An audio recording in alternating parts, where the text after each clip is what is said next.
scrub the spot, get the club to pop. When I come up with the crop, gotta love it or not. I'm hot from the hop to the scrub the spot, get the club to pop. When I come up with the scrub the spot, get the club to pop.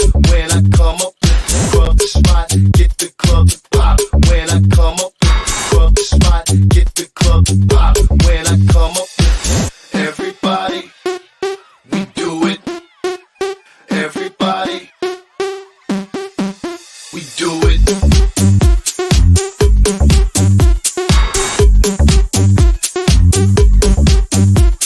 Do it. Do it.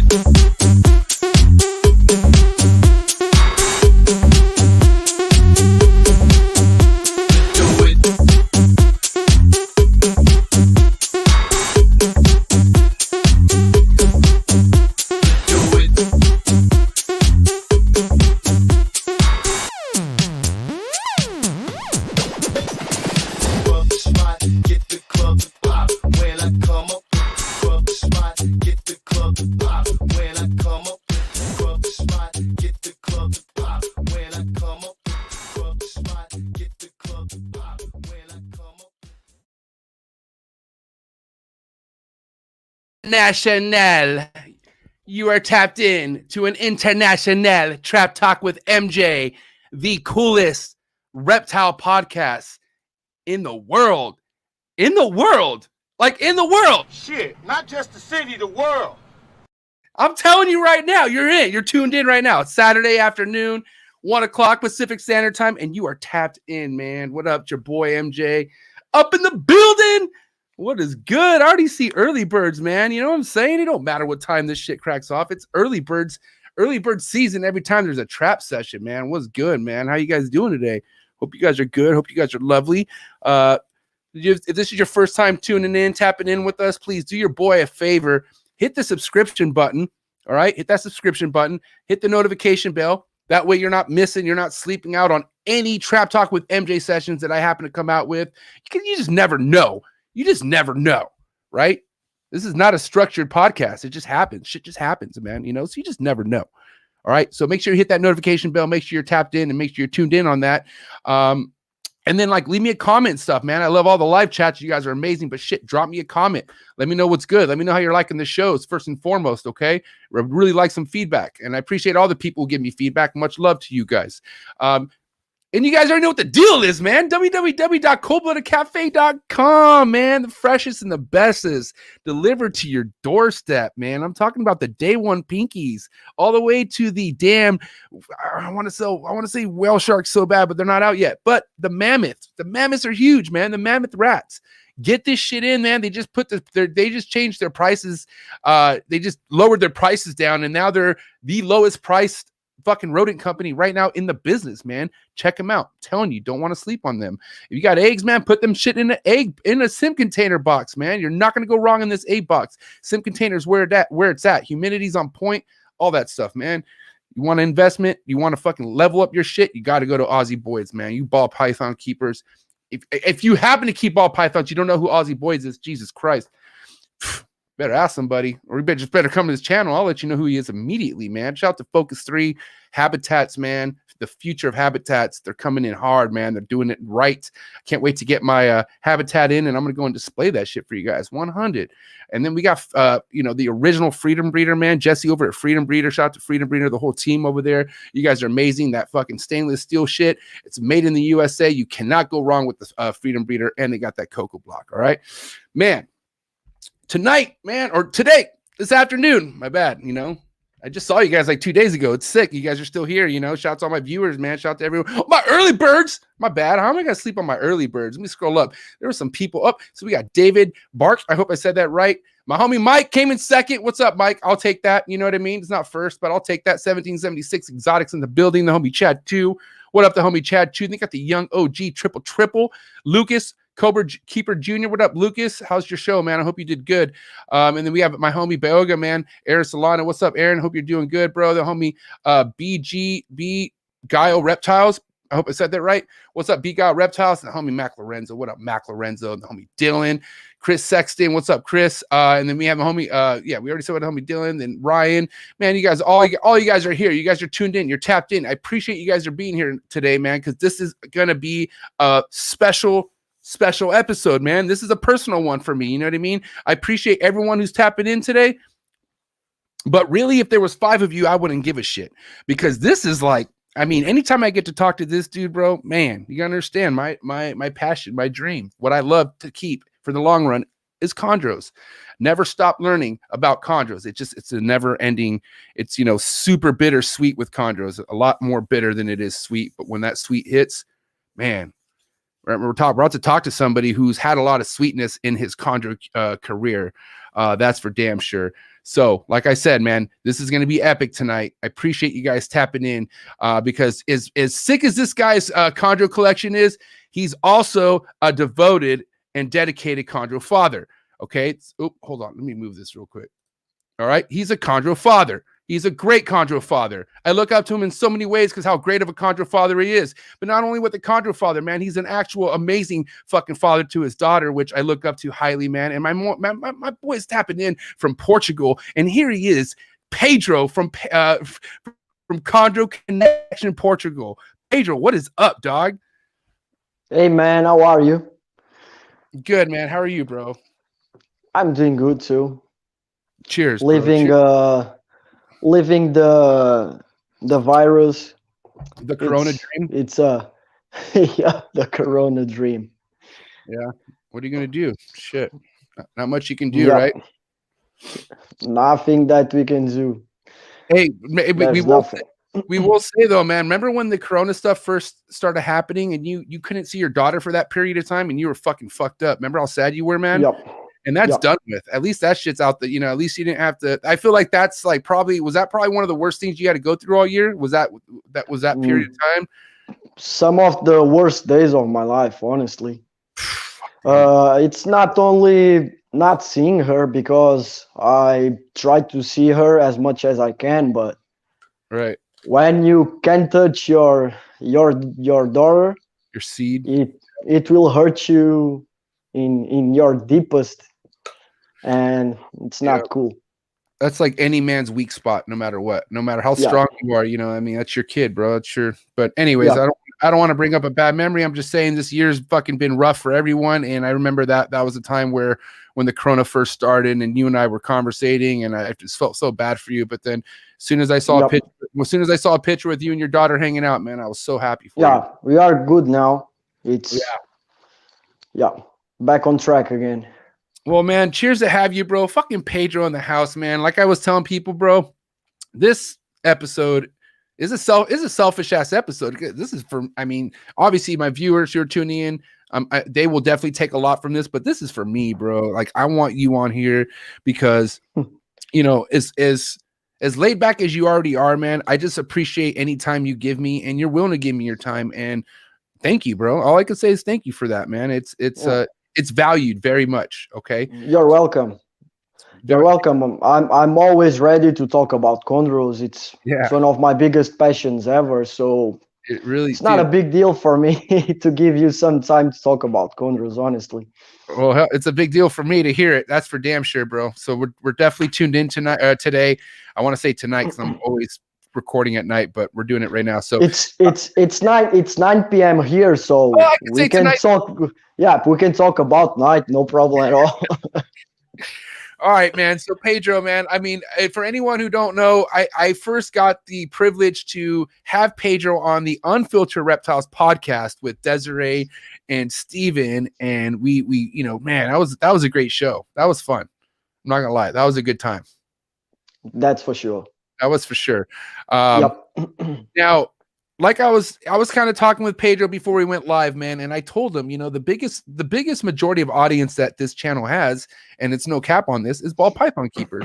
There's a lot of ball python keepers that that come to this channel, and they love the channel. I appreciate you guys, man. I get a lot of feedback, but then it's starting to become more and more like, I'm talking about like it's more and more common now that I have somebody after each show coming to me saying, hey, I want to keep a chondro, man. I want to get into green tree pythons. What is your suggestion? What is your advice? What should I do? I'm doing all this research, you know, a whole list of things. And a lot of you are like, man, I'm coming to you for all that. And I'm like, oof. But, you know, it's fine with that. But this episode, I really wanted to talk about, Pedro, along with obviously getting to see your lovely animals is, you know, the proper steps, right? Like, so many people look at a chondro just how they look at any animal, like a retic or something beautiful, and they go, oh, I want to keep that, you know? Yep. But dude, I could tell you right now, man, I literally, I'm not going to say the names, but I already have people who have come to me, asked me for advice. I suggest some advice. They don't take that advice. I either never hear from them, I never get an update on their chondro again, or I hear some really terrible news. You know, I mean, I just feel like there's like mixed information on how you should get a chondro acclimated, whether it's a neonate or an adult. So let's not waste any time. Let's get into that conversation right now. Pedro, what's your experience with that?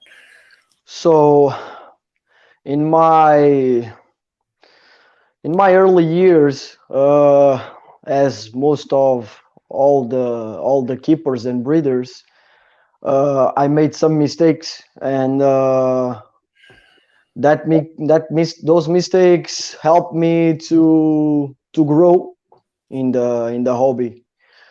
One of the biggest mistakes to make when you start with chondros is to buy a wild caught animal. It's the main shit to do is to buy a wild caught animal. No, but why, Pedro? Why? Let's be honest. Why is that? Why is that? First of all, yeah, we can talk about money, but yeah, you can buy a captive bred baby for almost the same price of a wild caught juvenile. Let's be honest, chondros are not cheap. Even the wild caught ones, you can't buy an animal for less than $250. It's virtually impossible to buy an animal for less than that. So, in my honest opinion, it's way better to wait a little bit and save some more money and buy from a breeder and have all the background from that person. And especially in the United States, well, you guys are lucky because you guys have a lot of persons breeding amazing animals, and we can talk about some base localities, some base animals, arus and biaks and some crossings, and those animals are not that expensive. And I will prefer honestly to buy a $450 animal or a $5,000 animal than buy a $250 animal and see that animal die and within a fucking week. Makes no sense. In a week, makes no sense. Yeah, because I could tell you right now what people do, and I was one of those people, bro. My first chondro was an import. Okay, so mine too. Yeah, my first chondro was an import.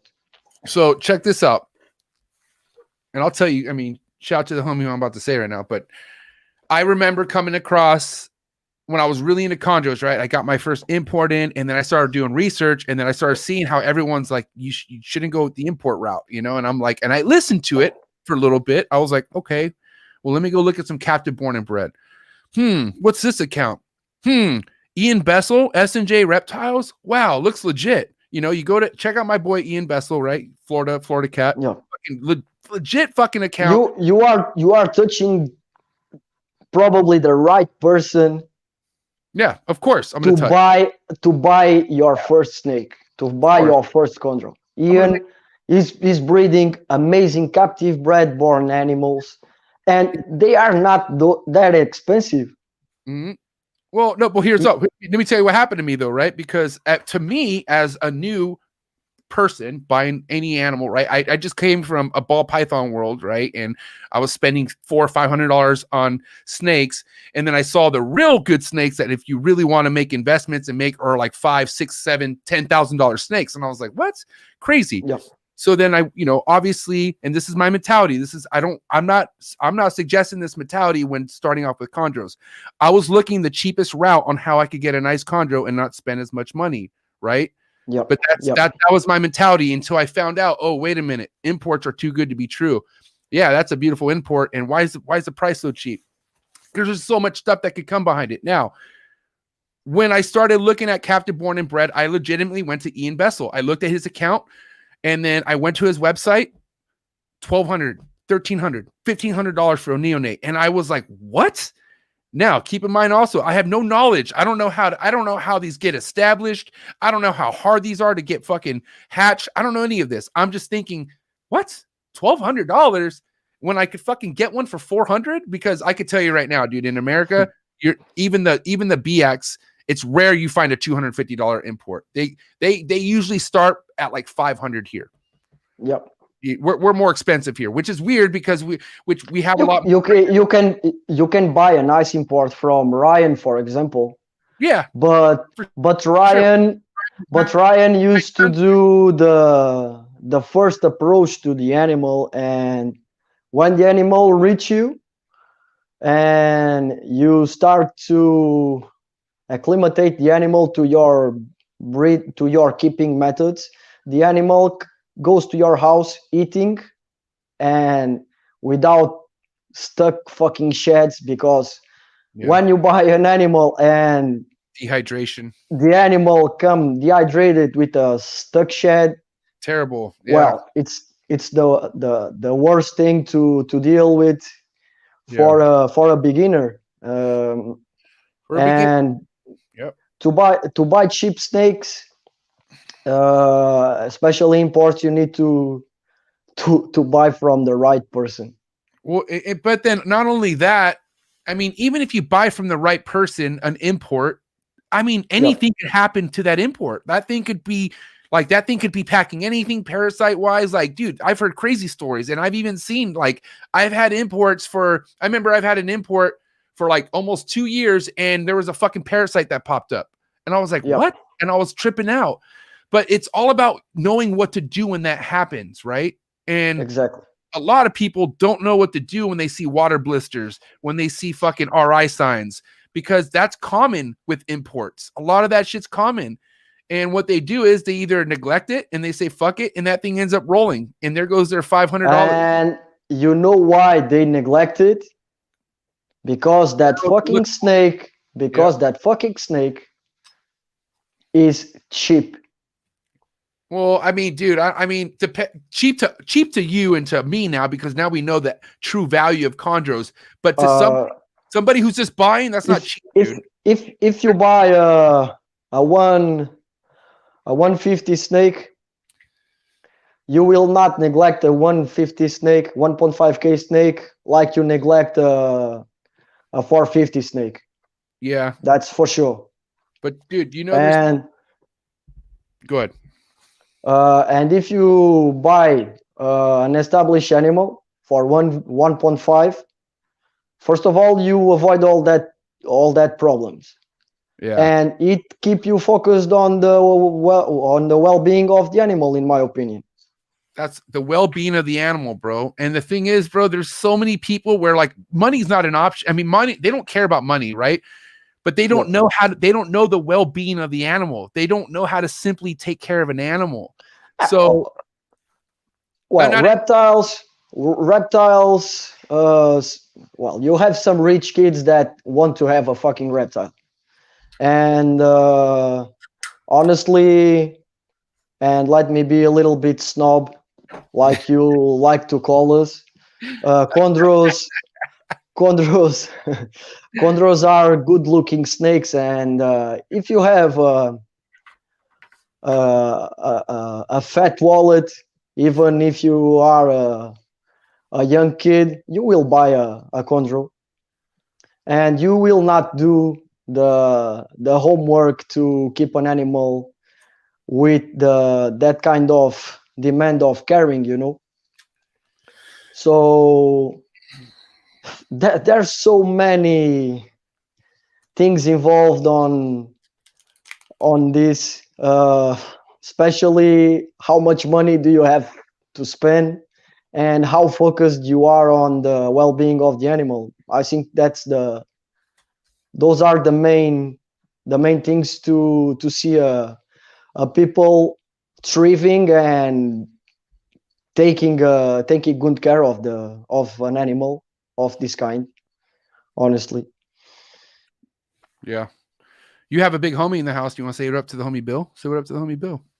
Hey Bill, how are you, man? Bill, Bill, I mean, I can tell you right now, Bill's probably one of my biggest, you know, I mean, there's a handful, but Bill's probably one of the biggest inspirations chondro wise in America for me. This guy's fucking amazing, dude. And you know, he just reminds me, like, you know, I think, you know, I've always wondered, Pedro, what your snakes would look like in person. And I'm not saying that, obviously, I mean, your snakes are just completely unique in their own way, but I feel like the closest I'll probably ever get to that is after looking at Bill's collection. I feel like if I could, that's the closest I could reach to almost getting, or like, you know, I don't know, until I could actually just go to Portugal and fucking see you. You know what I mean? You have some, well, let me tell you this. You have some collections in some collections in the United States that will put mine on shame. Oh, I don't know about shame, bro. Maybe up to your caliber, but nobody could put your collection to shame. Nobody. Yeah, no, really. There are some guys on your side that, and some of those collections are a little bit on the hide side. They are on the shadows, you know. So people, some of the best ones are hiding all that stuff. And they like to be on the dark side. You know that for sure. You know that for sure. Like, I know some amazing collections that don't show up. Have you seen it yourself? Like, have you seen collections that nobody's like that aren't shown? Have you had the privilege of seeing stuff like that? Probably. Yeah. Probably. And this is I've been in the United States for two times. Twice, right? Back in 2010 and 2013, and I spent some time seeing some of those collections, and trust me, my collection is not that bad, but there's some amazing stuff on your side. Well, I want other people to see what they say after we see what we're gonna see today, okay? And then I'll see what they say, because, like I said, it's pretty bizarre, bro.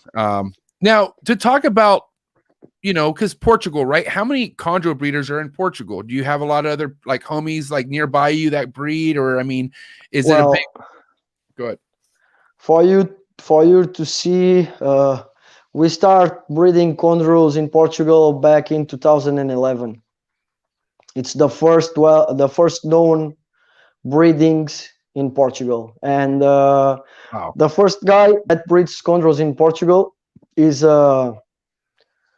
it's a brother-like friend to me. His name is Marco Neves. Mark Nesh. And I was the second guy breeding chondros with a time lapse of 1 month. And after that, I remember another guy that breeds a clutch, and after that, I think I am the only one breeding chondros in Portugal. Wow. So that guy Mark, your good buddy, does he still breed, or is he done? Marco, no more. Now he's a blacksmith, a bladesmith. Oh wow, so he makes blades. Yep, some of the best ones I ever seen. Do you have any? I'm waiting on one right now. Because you seem like you're a metalhead, so I'm like, dude, you have to have a blade. blade, right? Like, yeah, you need to have some blades. One blade, yeah. I need to have. I want to have at least one blade in each room, just a big fucking scary blade, and like. That's for sure. I'll never touch it. I'll just, I just want to look at it. You know what I mean? Maybe I'll just display. Yeah. That guy is producing some Damascus blade that are simply artwork. You know. Yeah. Some amazing stuff. Yeah, it's amazing. That kind of I mean, yeah, to be a bladesmith, like it's like fuck. I mean, that's like that's a gift you could learn that has been a part of this fucking world for generation, like just for years. Like bladesmiths, like think about that, bro. Like one of the first like thousands of years. Yes. Oh man, that's crazy. And it's not like anybody could do it either. You got to be like, you got to know how, like you got to be bred to do it. Like I don't know. You need to know some things to do a nice blade. Yeah, that's for sure. Yep. I wonder if he, like, as a kid, he knew he was going to be a bladesmith. Like he was like, I'm going to fucking make blades as a kid. Because that's a crazy thing to commit to as a young age, you know? Yeah. He started that something like 2 years ago, but he's a focused guy. Right. Yeah, he's a focused guy. That's sick. He should come back to Chondros. Honestly, I need him to come back. Yeah. He's a good friend, and we need him back. How often does he come over and check out your stuff? Does he come over often? To my house. Oh, as I tell you, he's like a brother to me, so we are pretty close. And he have his name on my mosaic line too, because the Aru female, the mother of some of the last year's baby, has been bred by him. Wow. That snake is the first chondro ever bred in Portugal. Wow. And is in my collection. She's a piece of history. Yeah, for reals. Yeah. It's like that's literally a piece of history, a huge piece of history. Yeah. She's the first one. That's pretty intense, bro. I'm not gonna lie. Yeah. Now, Pedro, let's talk about this, man. Because a lot of people think, right? Like even me, like I don't have any designers. I have some really beautiful BX. I have some nice sarongs.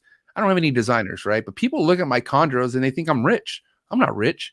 Okay. But did you come from money? Like, did you have a really good job? Like, how did you start your collection? Because bro, everything you have literally here in the United States, you could put that down for a house. That's how expensive they are. So what moves did you make in the beginning, or where did you come from in the beginning to help your collection grow or you to invest? Well, honestly, I have a job. I have a part of my father's company. Awesome. I work 6 days a week for some hours, something like 10 to 12 hours a day. Respect. So I don't need to sell any chondros to put bread on my table. Right. And I don't breed chondros. I don't breed chondros to make money, honestly. Yeah. And about how I build my collection. I start with a farm bred Biak back in 2005. Farm bred. And my father never gave me money to buy snakes. And like every other kid, for my father and for my mother, it's a passion, but it can be something that will disappear with age. But any day, it doesn't disappear. It just gets bigger and bigger. And I just save money save all the money I can to buy new animals. As I told you before, I made some mistakes. I bought some adult animals on the idea. My main idea is to breed as fast as I can, and that's not a nice thing to do, because when you buy an adult animal, yeah, and you try to convert that animal to your keeping method, there's a lot of things that can go wrong, and I lost a lot of animals. Keep talking, bro. Honestly, I killed my share of chondros.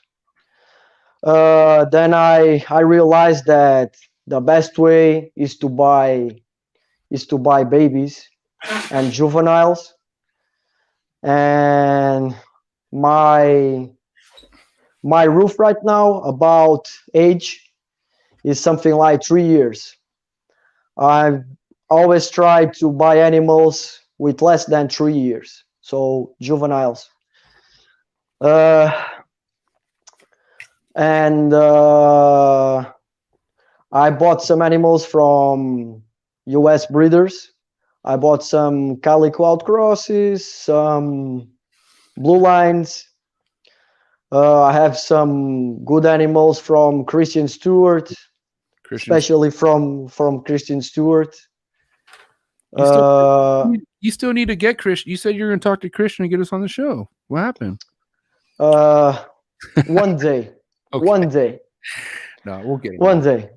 I've talked with him, but he's one of the guys that like to be on the background. On the low end. Yeah. Yeah, those are the guys I want. Those are the guys I go get. Yeah. It's all good. Just let me talk to him. What happens. Yeah. I got some animals from Christian. I got a nice calico cross from Mark Spataro. And then I have had my turning point when I got Mosaic. You can have a pretty nice collection, and you can follow the steps of the breeders that start all those bloodlines. Yep. And you are just one more. But Mosaic is not just one more. Mosaic is a totally new stuff. And I'm lucky enough to grab him. And it's my turning point.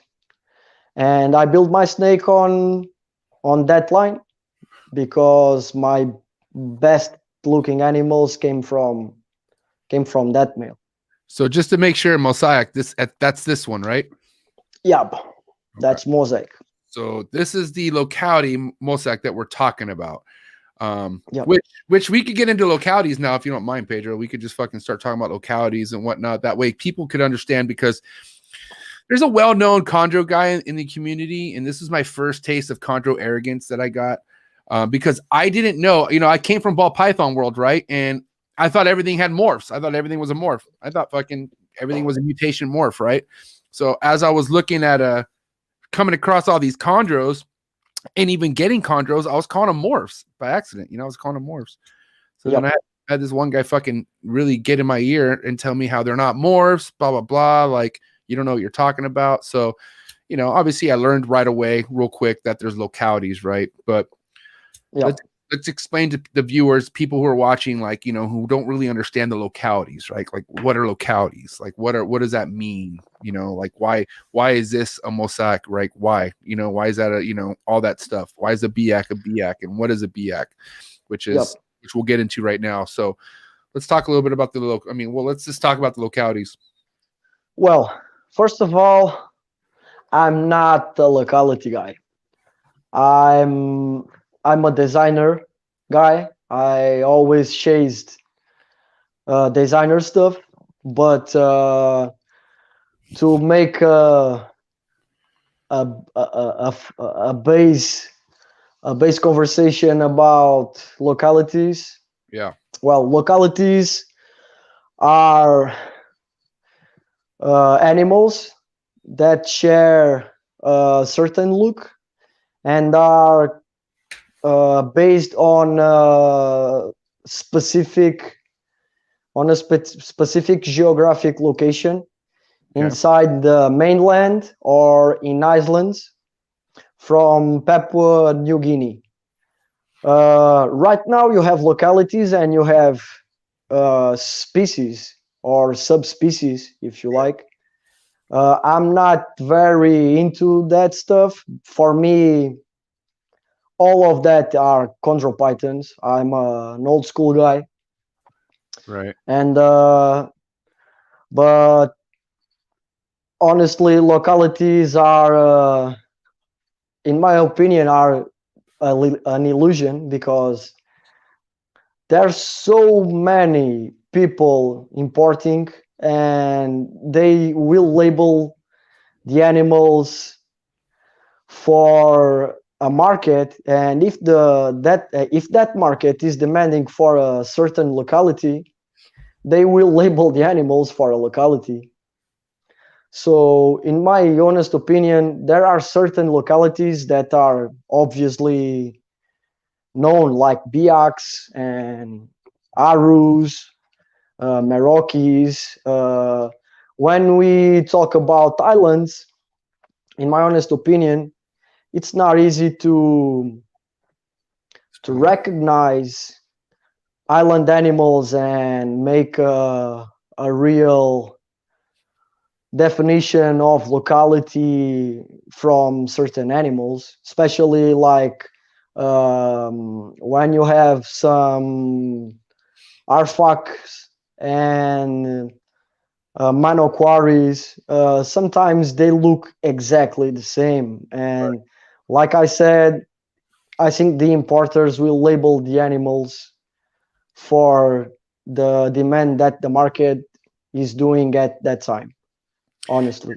Yep, and that, especially importers, because motherfuckers, especially importers, they'll just go ahead and label something fucking. And I mean, thank God for people like Patrick Holmes and motherfuckers who just know how to ID shit, because it's hard to ID.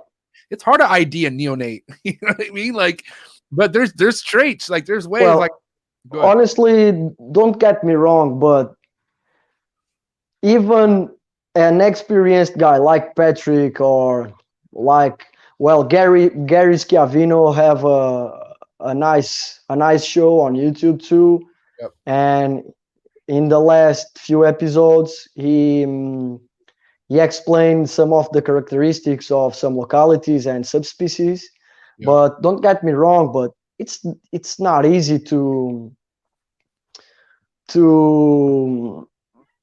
know exactly where they come from. And some of those localities are not even in the fucking forest. Some of those localities are airports or cities, or you don't have fucking wild snakes on a fucking city or on in a fucking airport. So honestly, only the guys that pick the animal will know exactly the locality or the place from where they get it. Yeah, it's not easy.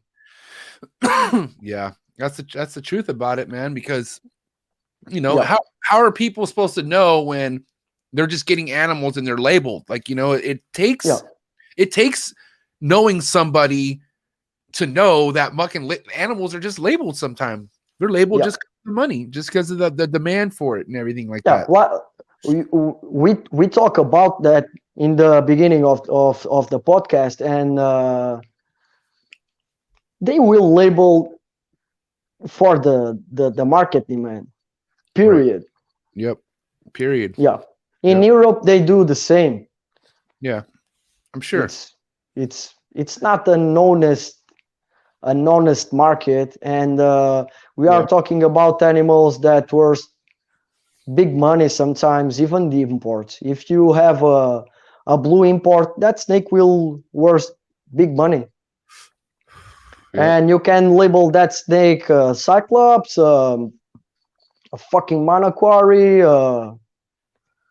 a unicorn, fucking, I don't know, locality, whatever. Dude, you know what's crazy is like shit just keeps coming up that I've never even heard of, bro. Like I'm like, what the fuck? Like, and it's like I don't know, man. It's like fuck, dude. I feel like it's never ending. Where are all these little islands coming from? Like there's fucking.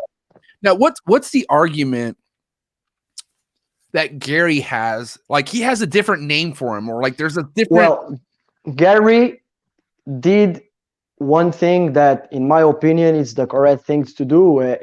He based his identifications based on what the biologists discovered during the years, and they made a description of the animals.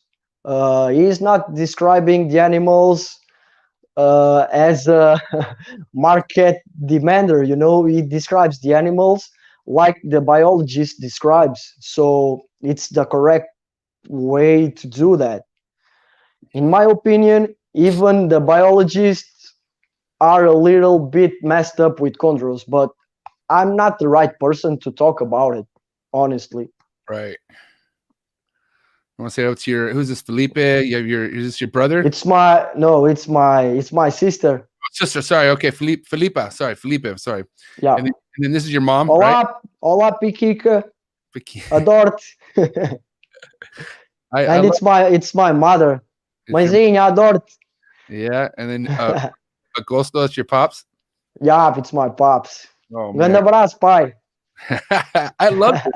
I mean, and not too much, you know, you have the guest family that roll up in the comments. I do. Like my dad, like, dude, my dad supports me so much, dude. He's not here right now, but he's normally all up in the comments. So I love it when I see family come in. Well, my family always supports me in all my things.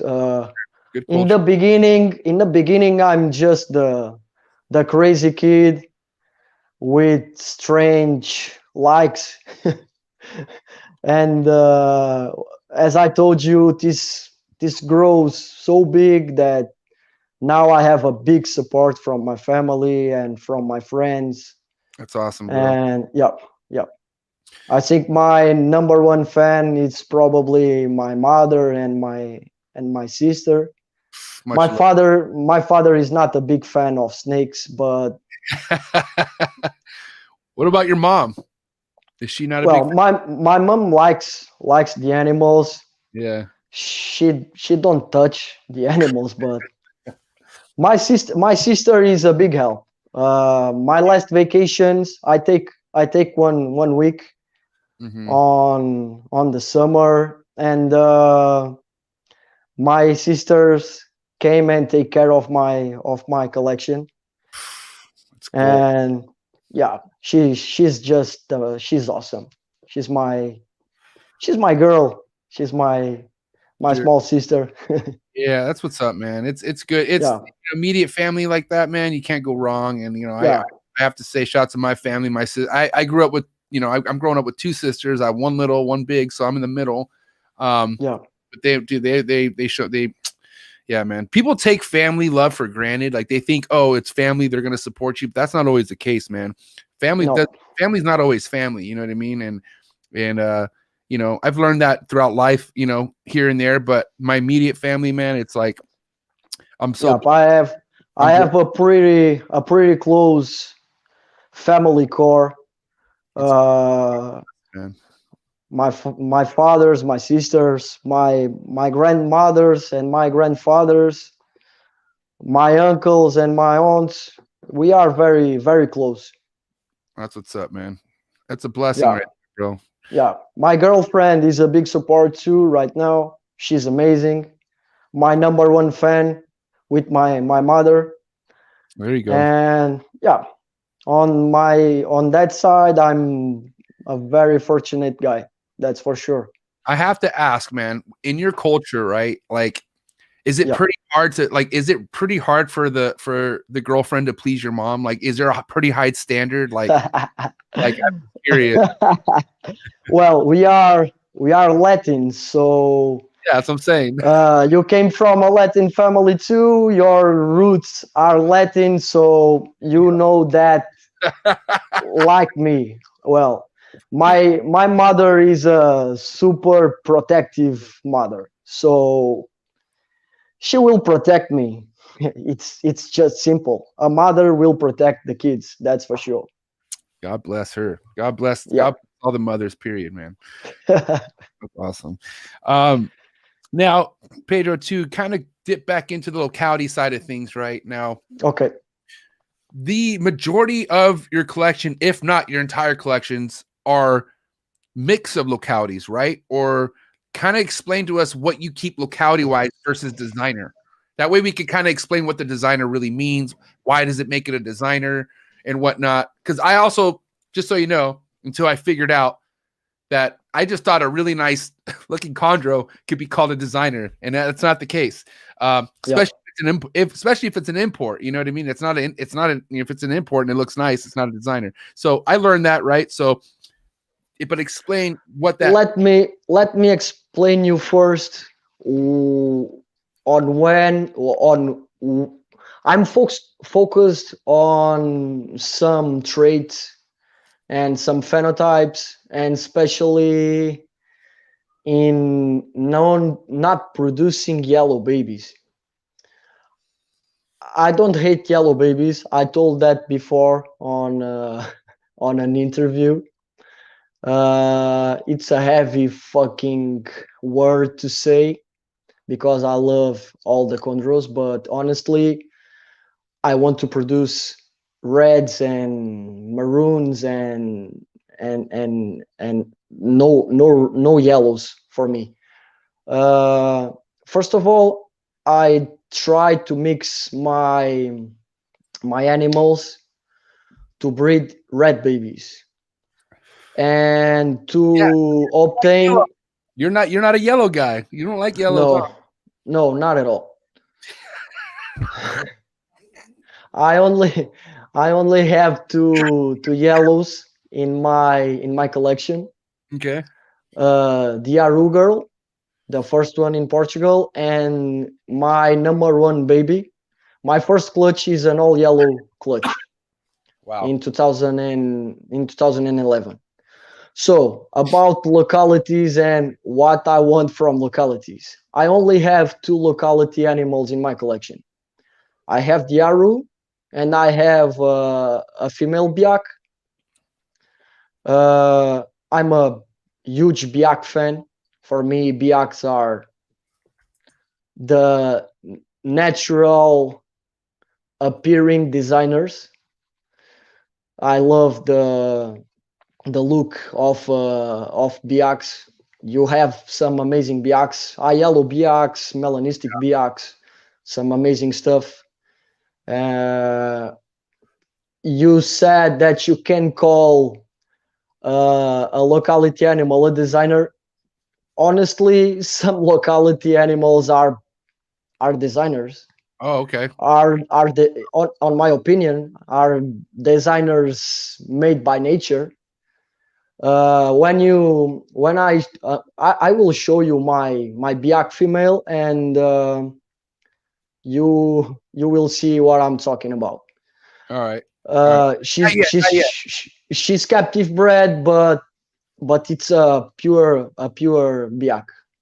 So honestly, on my collection, I have those two animals.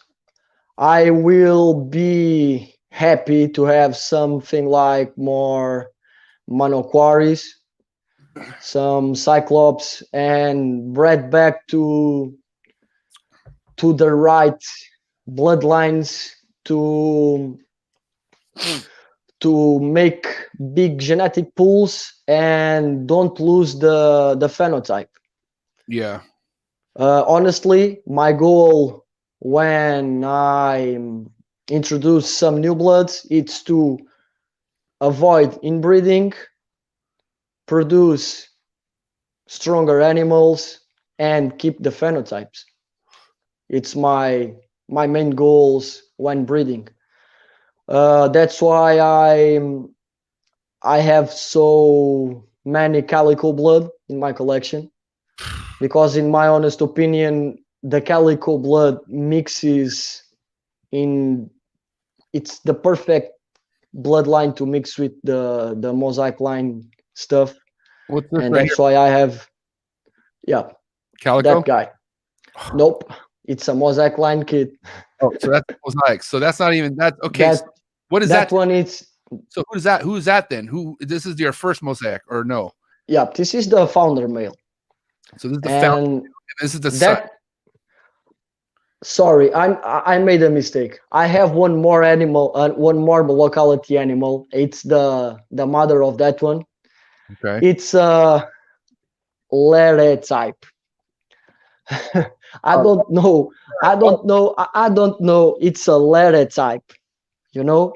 Yeah, I don't know. I don't know if she's a fucking Lere type or a fucking flying unicorn, but the guy that breed that female called that Lere. So for me, it's a Lere. In my honest opinion, it's a fucking amazing. It's a fucking amazing female. So was that a yellow one? Was that a yellow? Hell no. No. Okay. Hell no. But can letters be yellow? Because I got one as a letter and it's yellow. Yeah. Okay. Yeah. Okay. Can I show you mine? The connoisseurs of the localities used to say that letters can be yellow and red. And honestly, that female have some yellow siblings. Just a few. You think that one? Because I'm going to tell you a story of this real quick, but this is supposed to be a Lara, or what do you think? Probably not. In my honest opinion, that's a pretty cool yellow neonate Chondro. But what do you think? But it came in as a it came in as a Lera, Lereh. Lara. That's the same thing. Yeah, it's the same thing. But no, you're gonna say no, probably in your opinion. I don't know, man. I don't know. It's a reduced pattern yellow baby. It can even be a Merauke or something like that. I don't know. You're not the only one to say that. Okay, so check this out, because this is why I'm so done. I have seen thousands of baby Chondros, and honestly, I never give a shit about the locality of the animals.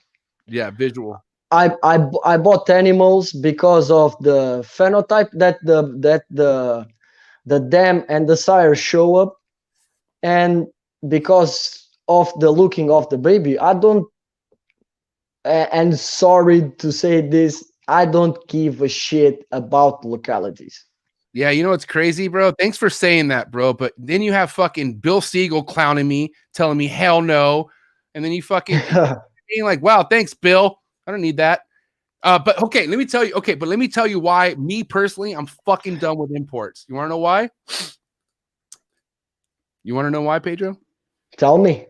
So I got this yellow fucking Lera in, which is probably not nice, but it also came with a red neonate Cyclops that I paid for. I paid for a Cyclops. Okay. Show me the fucking Cyclops. You must have a picture of it still. I don't even. Come on, man. Let's put some logs on the fire. No. But okay, but the reason why I don't have a picture of it, I'm gonna tell you a couple. Let me tell you the story. Hold on. And come on, hey Bill, stop doing that shit, man. You are a fucking designer breeder. Yeah, fuck Bill. Come on, man. Okay, so you're gonna laugh. Come on, forget those things about localities. It's bullshit. Come on. So, listen, nobody's perfect, especially an importer, right? Listen, so what happened was the story. So I spent money on and I have the import pick somewhere, and I could dig it up. I'll dig it up, but I paid for a red neonate that was labeled as a Cyclops, and then that Lera, right? And then I got the Lera, right. Yeah, but I love the way you say that, man. What how do you say it? What are you supposed to say? I don't know. Okay. Anyway, so I'm gonna call it Lyra, okay? So the Lyra, right? So then I get both snakes in, and then the first person I send a picture to, who do you think I send a picture to immediately to confirm it? I should have done this before, but I already I will say that you send that to Patrick. So I sent it to Patrick, and Patrick immediately said, "That's a real nice looking biak. That's not a fucking cyclops." And I was like, "Are you sure?" And so I'm looking, and he's like, "Yeah, immediately look at the tail." So I look at the tail's black. So I'm like, it's not a fucking... Honestly, if you show me a baby biak, especially the red ones, I will identify that in a second. Okay. But it's probably the only locality that I can identify with no big questions about. So I trust Patrick's opinion so much that I immediately went to the importer and I said, "Hey, bro, just so you know, man, this ain't a cyclops. Like, it's not a cyclops." And I know for sure it's not a cyclops. So the importer just refunded me. So I don't know if he felt guilty, but he refunded me. Then a week later, the snake dies. It's the fucking karma, man. Yep, it just dies. There it is. Yep, it's karma. Yep, looks like a biak to me too. There's the tail. Look at the tail. Yeah, looks like a biak. That's it. Big, dead. Yeah, rolled over. Big pointy tails. Anyways, done. Fuck imports. If you don't give a shit about the locality, the animal will be alive. Yeah, it's the fucking karma.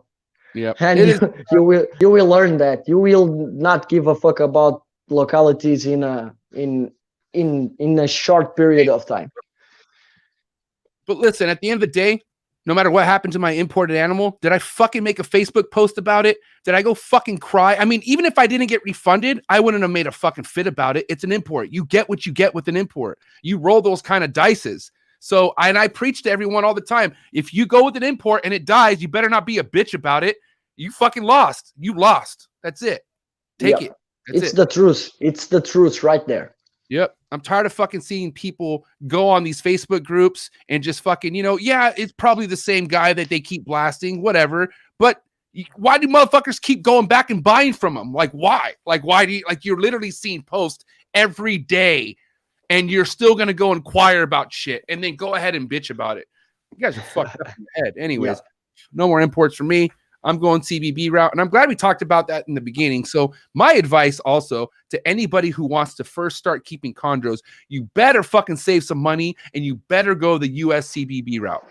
Yeah, it's the way. It's the best way. That's the best.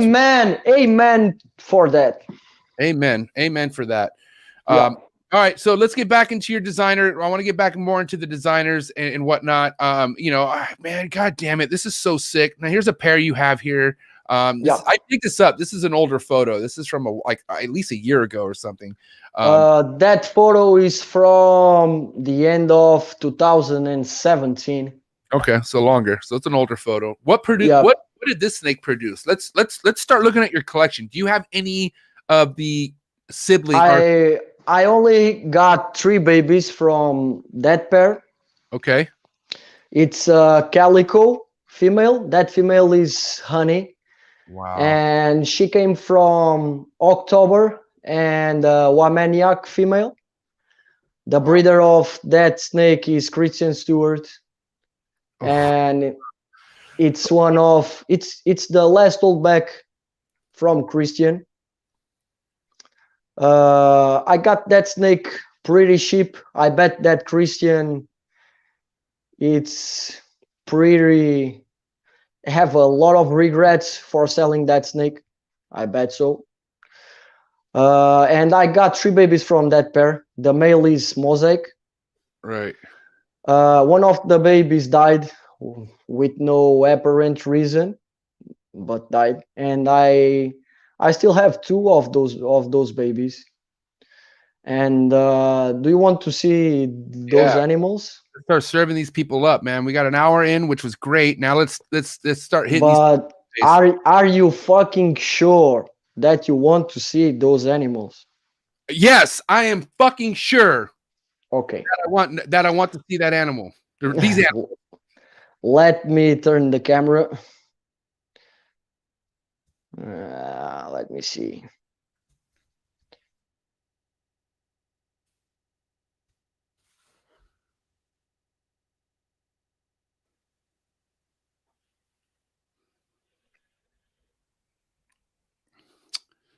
So I recently taught Pedro how to flip his camera around, and now we're about to do it. You're the man. I'm fucking happy. You're the teacher. Yeah. Well, actually, you're the teacher. Fucking, maybe the technology. All right. So this guy right here.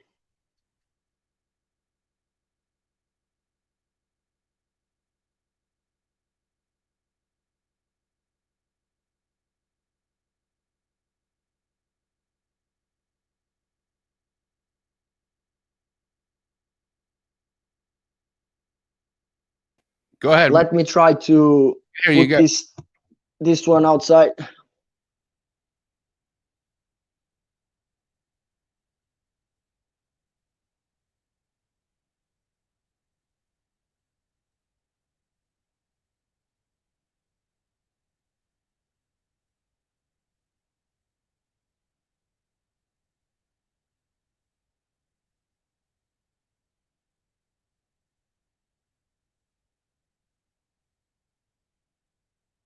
This is so sick. Look at that. Yep.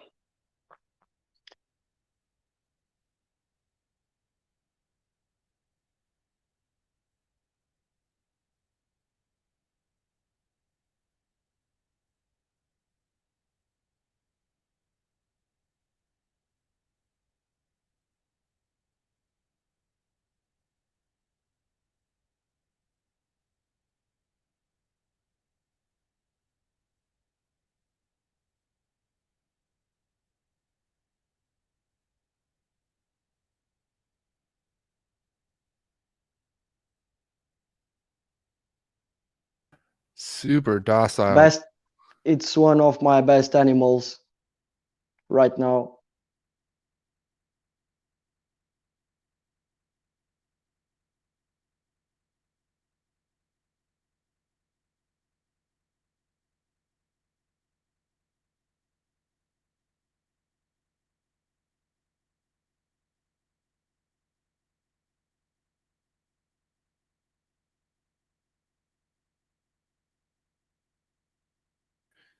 Let me show you his sister.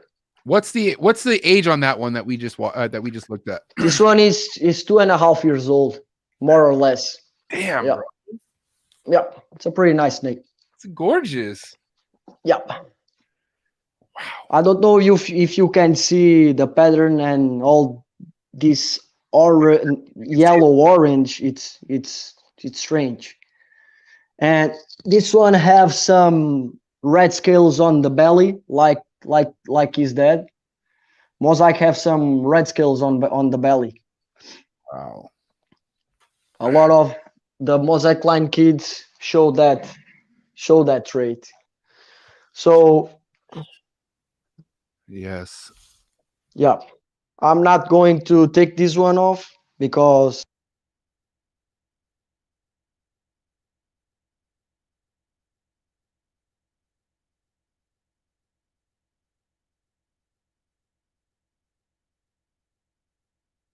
damn, this is my female from that pair.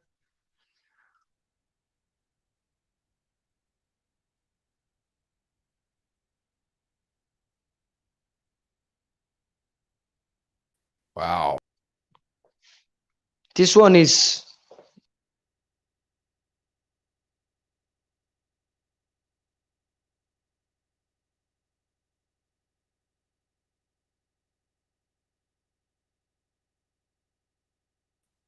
that thing is impressive.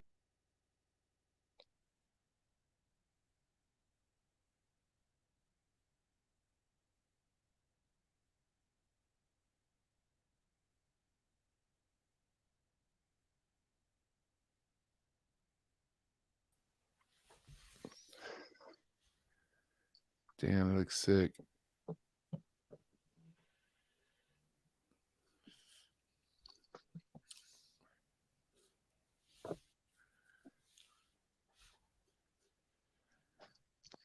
So tell me what you want to do now. Well, I mean, okay, we're already here, dude. We're ready to rock. So let's look at some snakes. Okay, so now what I want to do is start looking at your most seasoned animals and then work our way down to the babies. To what? Sorry, I stopped to hear. I want to look at the chondros you've had the longest. And the longest. Yeah. Okay. I want to start those, and then let's work our way. And then, you just show us what you want to show us. I mean, if you want to show us everything, I'm totally cool with that. But show us what you want to display, and then I want to work our way down to the babies. Okay. Please, if you don't mind. I don't mind at all. Sick. So this girl right here, it's my Lyra.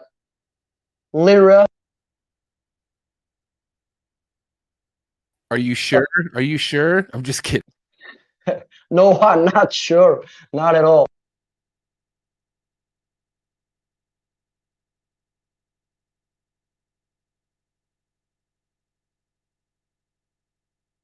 And that's a female. Called Forest. That's a female. This one, yeah. Okay. This one is the mother of all those kids.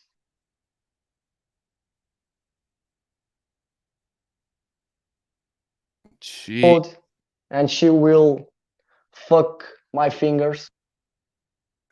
So she's not as docile as the first one you showed us. You mean this thing will fuck? No. Titsy.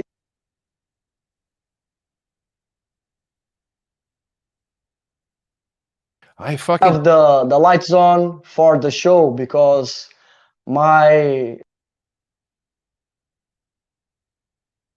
forgot it's night. 1.5 hours ago.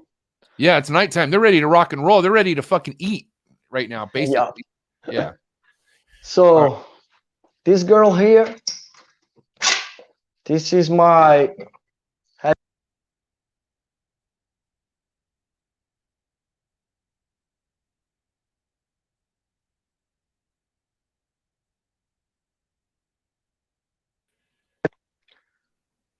and even this one, that this one is a fucking Aru. Looks like a fucking Aru. So that's you're saying that's an Aru right there? Probably.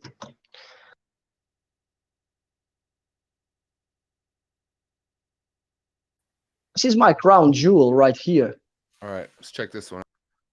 This is my first chondro.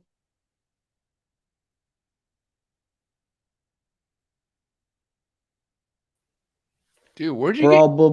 I think I already asked you this, but what the fuck? Where did you get those perches at? This purchase, these perches are from that grows a lot in my region of Portugal. We used to call this tree Azinheira. It's the common name here, and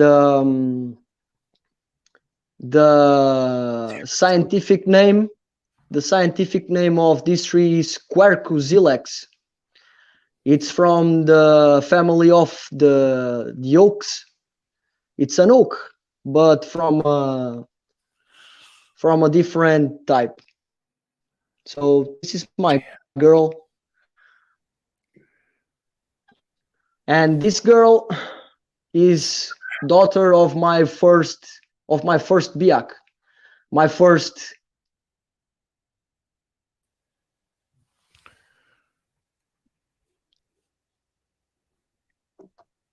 Hey, real quick, so, Pedro, where'd you get those perches from? I told you, this is from a tree called Azinheira, and the scientific name is Quercus ilex. Okay. It's a species it's an oak species. Okay. My sound was going out when I was going like this. Oh, okay. I couldn't hear you, my bad.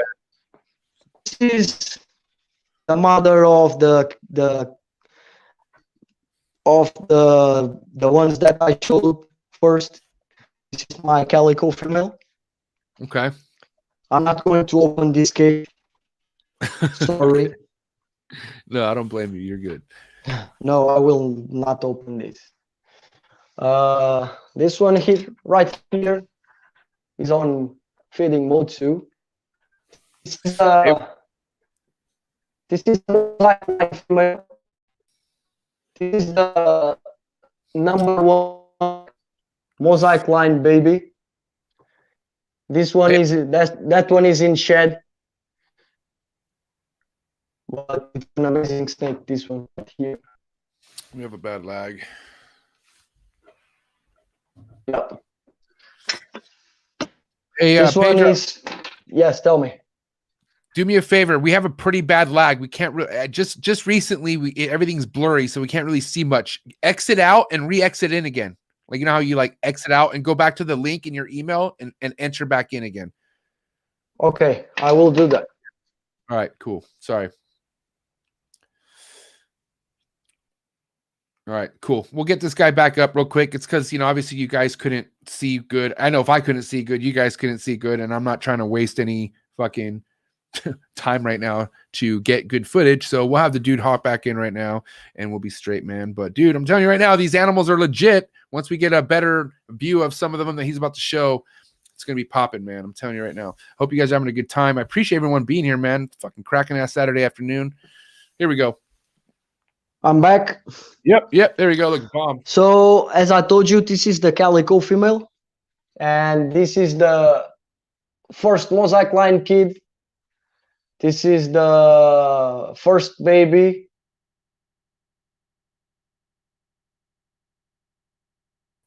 Clutch that mosaic sired. This one is Hell Demon. It's the name of this female. So here, this is a blue line female. Damn. From Christian Stewart. Boy, ready to rock. Yep. Ready to rock. This girl came from Jake and Watermelon, and it's a virgin female. I never bred this female. Wow. She's a little bit. Well, let me find the right word for her. She's a little bit stupid. Oh, she retarded. Yeah, she's a runner and she's completely crazy. But it's one of the ones that I like the most in my collection. This female is pretty amazing. Right. Yeah. So epic. Let's see this one. This is another mosaic line female. All right. Yep. She will strike me for sure.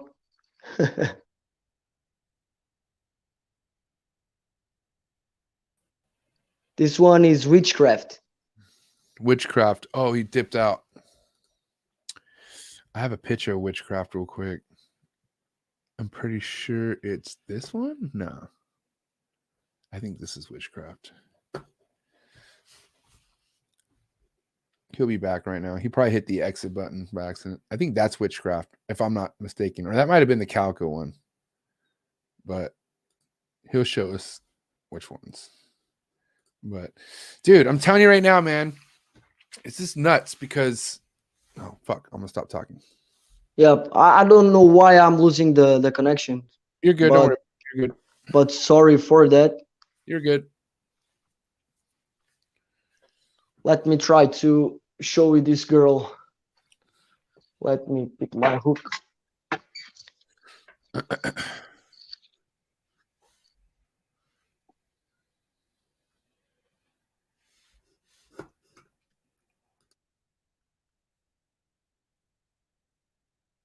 This one is Witchcraft. I think you remember the name of this one. She's a 2017 female. And this girl the product of one of my first ever babies from 2011, bred. So this is my F2 animal, and it's one of the coolest that I have. Jesus, bro. Yeah, she's pretty nice. That is amazing. Yeah. So remember the biak I've told you? Yep. Let me try to show you this girl.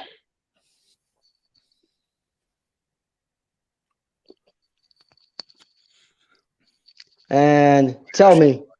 She's fire. Yeah. This can be way better than some called designers, in my honest opinion. Look at the black. I love the black on her, man. Yeah. I spent like trying to find the right biak, and here she is. Yeah. So I have some cool plans for this female.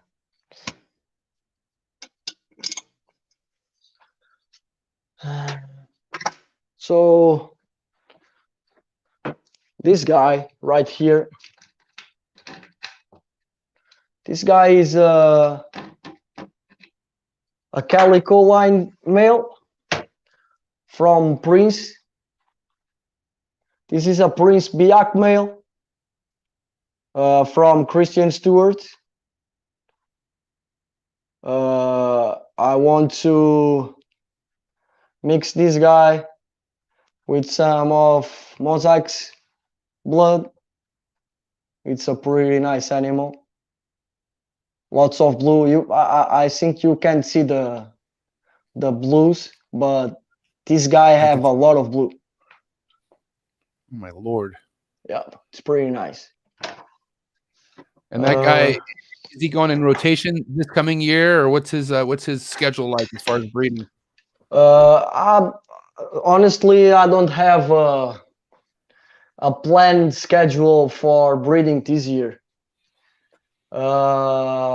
Mosaic is still recovering from a problem, a gastric problem, and he's doing pretty well right now, but I don't want to push him. And here it is. Wow. Holy shit. This is the king. Damn, bro. No way. Yep. That shit don't even look real. Yeah, he's real. And he's alive. Let me try to make him move.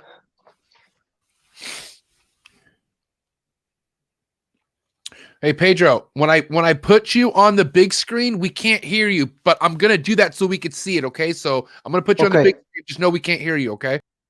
Okay.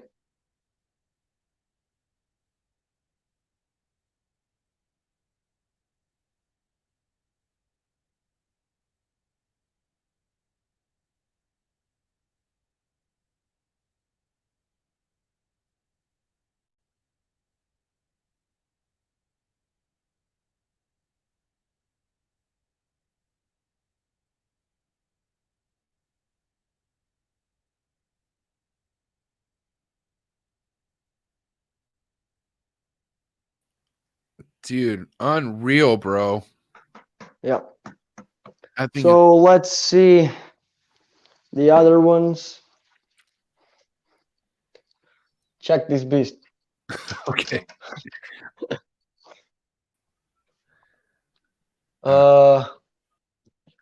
This is a blue line male. Okay. From 2017. This animal is from my own breeding. I bred this one with two very special animals for me. This is a blue snake.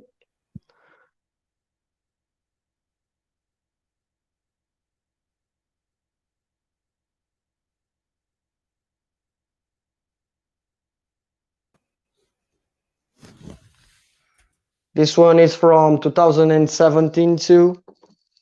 And I tried to breed with this one too, but it's too young, or faggot, or whatever. Yep.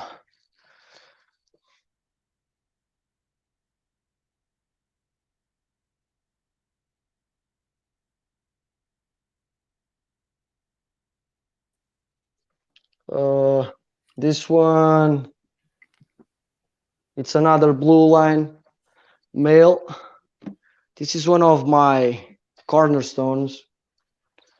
Wow, bro. All right, I'm gonna put it on the big screen. We can't hear you, okay?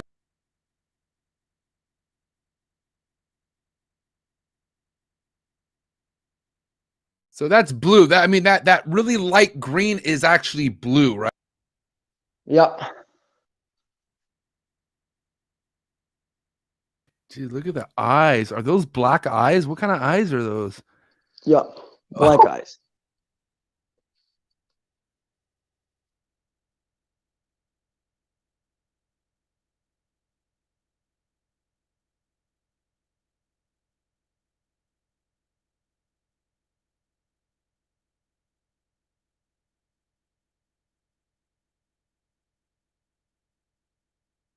Damn, bro, that thing was sick. This one, I called that one the Butcher. The Butcher. Because, yeah, it's one of the meanest snakes I have ever seen. This is the Butcher right here? No. The other one. This one is Potato. Potato. Okay, Potato. Yeah. This snake is not mine. I bred this snake. This one is it's sister of the first blue one that I show you. This one is a female. And I sell this snake as a neonate to a German friend. All right. The German friend that sold me the Biak female. Okay. And that friend sold all his collection, and I bought this one back. Ooh. And this is my little daughter's snake. Oh, your little daughter, so this is Potato. Yeah, it's Potato. I don't know if my daughter is listening, but filhinha, o pai adora-te tanto. Tá aqui a tua Potato para tu veres. Well, she could go back and watch this, you know what I mean? So, you know, if she catch this, she could see her snake.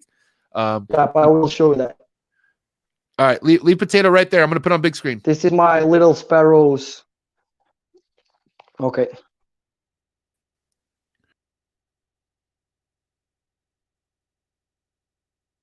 So wait, okay, so the locality on this one is what now? This is not a biak, right? No. This is a blue line animal.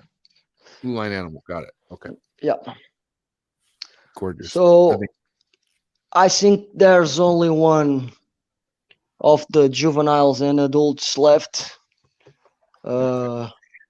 It's a pretty cool snake. Oh man. It's in shed right now. This one. This one is Eleanor.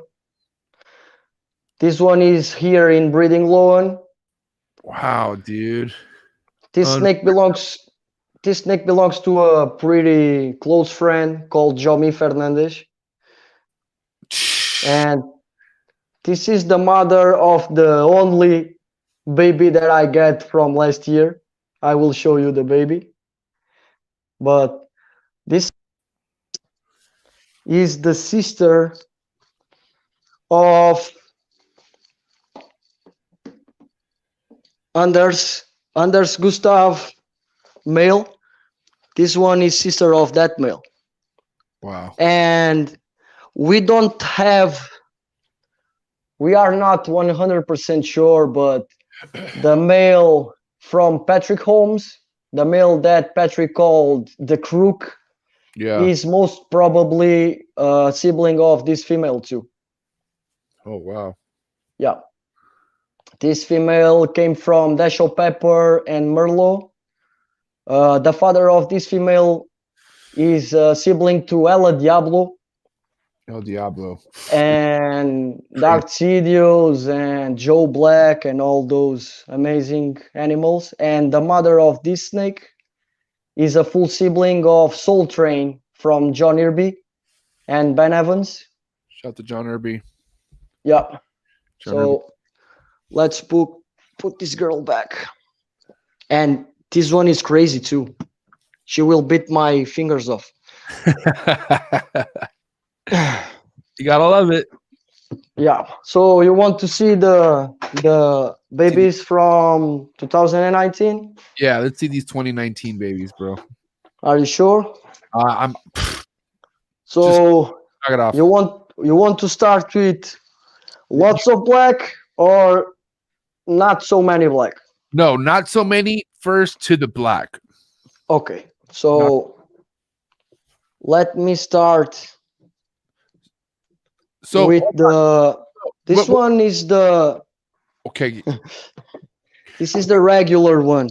Okay, so go ahead and explain who this is, and I'm gonna put it on the big screen. Okay, so what is this? So this one is a full sibling of Halloween. It's a baby from Mosaic and Irobilo, the Lyra, what the fuck is it is female. And it's a full sibling of the 2016 babies.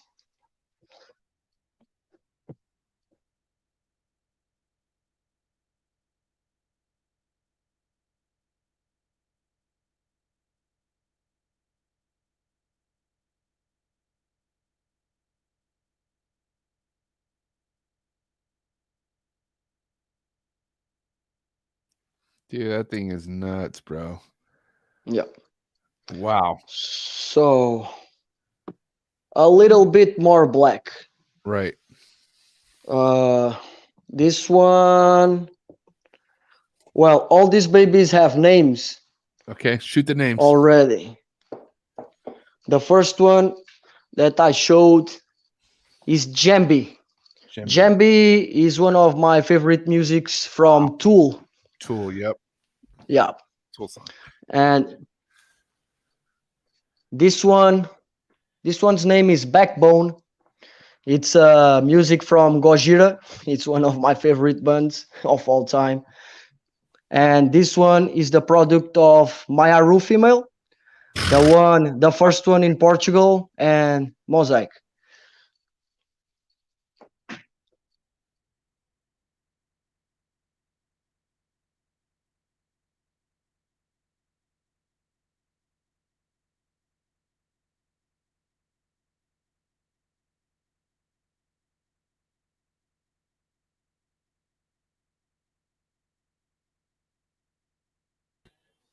Jeez, bro. And this is a 2019, right? Yeah, all 2019 babies.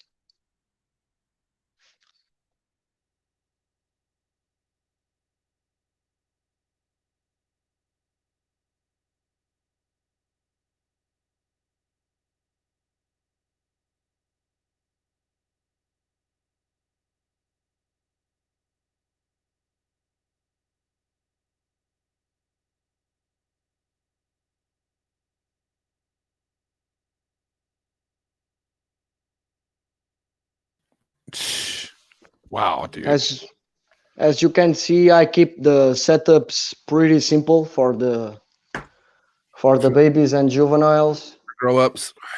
Yeah. Oh, look at this thing. A little more black. Yeah, just a little. So this one is Silvera. Another music from Gojira. Dude. And this snake, this is not a regular black and green snake. No. And this one came from the Aru female too. All these babies came from Mosaic, so the only main difference is the female.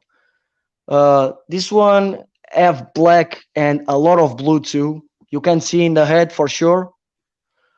And this one is ridiculous. I didn't expect to get this type of animals from a simple Aru female, especially knowing that the female is a yellow nail. But I didn't tell you before, but Mosaic only produces red babies, even with yellow females. So it's not that bad.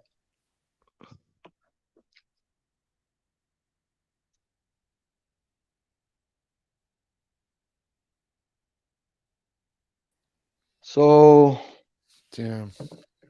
Do you want a little more black? Yes, more black, please. Are you sure? Yes, I'm 100% sure. Okay. Some more black. Jeez, bro. Black. So if you want black, here you go. This is from the Lara female. Damn. Green head, black body.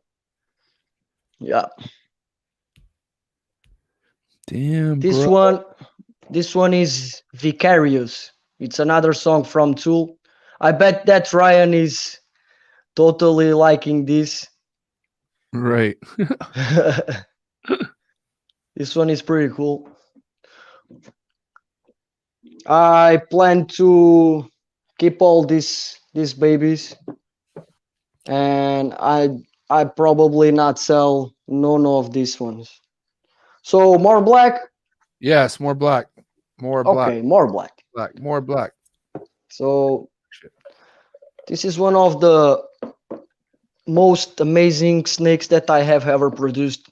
No way, bro. What the Yeah. fuck? And out of here. This one came from the Aru female too, so this is a solid. This one have a solid black backs. Unreal. Yeah.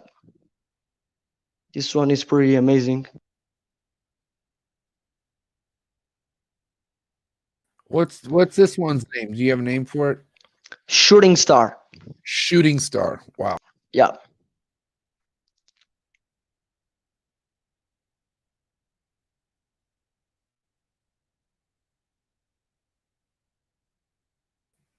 Shooting Star. I think you will see the name of this snake in the future. Oh, I think so too. So you want more black? Yes, more black. Yeah, I'm still waiting to see one of my favorite ones, and I haven't seen it yet. Okay. So is this it? You know which one? Probably. Yep, I think it is. There it is. This one is Forest. Yes, my favorite one. Dude, this thing is unreal, bro. Wow. Yeah. Go ahead. Forest from the Larry female and Mosaic. Wow, bro. Look at the snout of this thing. Oh my fucking Lord. This is what dreams are made.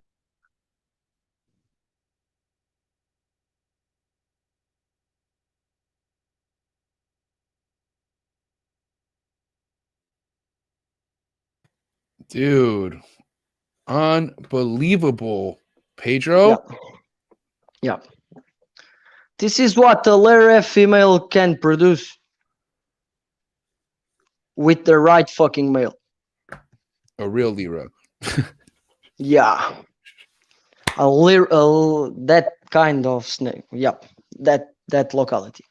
Oh man. So there's one last one. It's the only baby that I get from 2020. It's a snapper. It's a fucking aggressive baby. This one came from the female that is in Iraq. Oh my Lord. Gee, this thing is fucking nuts. Yeah, this little one It's cousin of Anders babies, Anders Gustav Guterman babies, and probably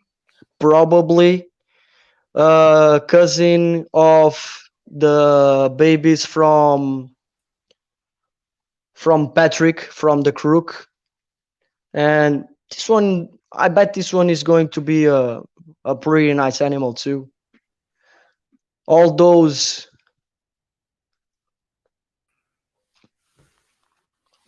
amazing American lines mixed with mosaic.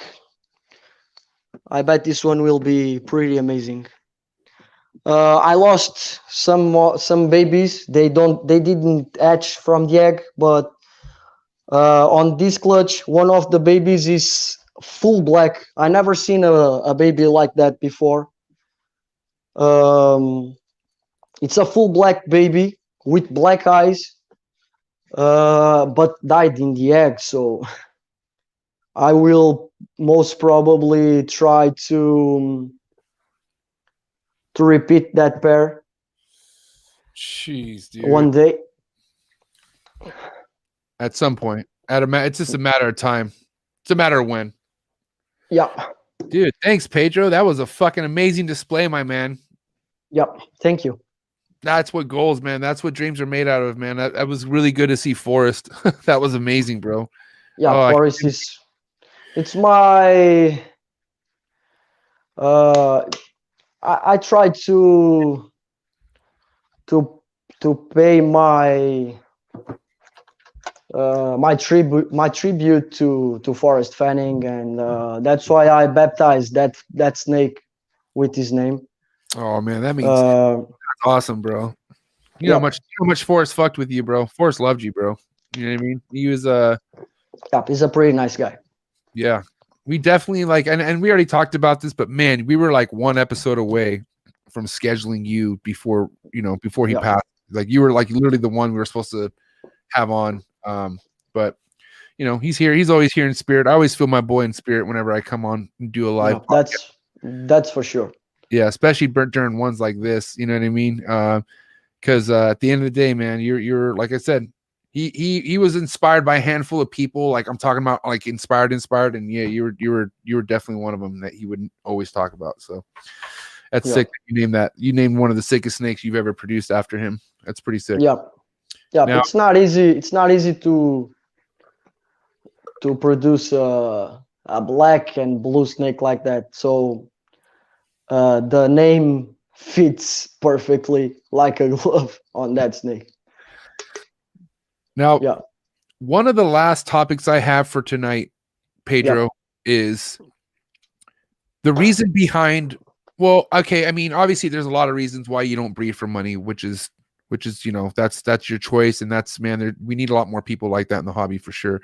But other than that, man, people are probably thinking, well, why, if you have so many females, you have so many males, regardless if it's money or not, you're creating something amazing. Why wouldn't you just want to breed them? And I know there's reasons behind that. Like I know there's reasons why you're selective on certain females you breed, and you're selective on certain males you breed, whether their weight, whether whatever. Like you're just selective on what you do. But why wouldn't somebody want to have a bunch of clutches of chondros? Like let's dig deep on like why somebody shouldn't look at a chondro project the same way they look at a ball python project.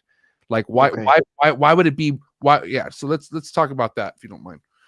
Well, first of all, for me as an individual and as a father and having a responsibility so big in my job, I don't have enough time to massively produce chondros.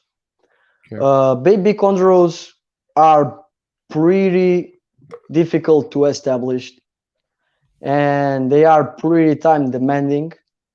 So you need to know your limits, and I know my limits very well. So I will not produce 3 or 4 clutches a year, and and take the time I have to spend with my daughter, cleaning and feeding snakes. First of all, my daughter and my family, and then come snakes.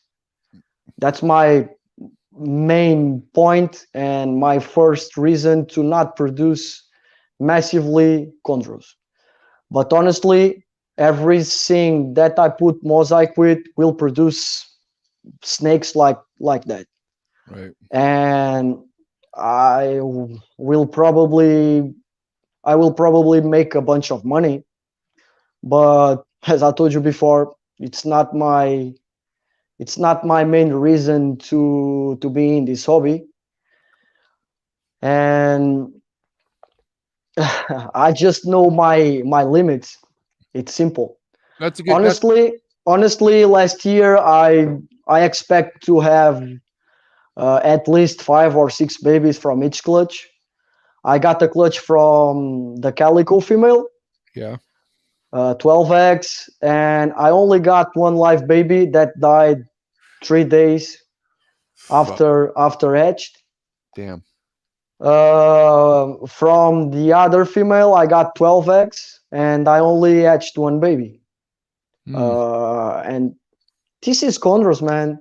Yeah. Let me be super honest with you. Please.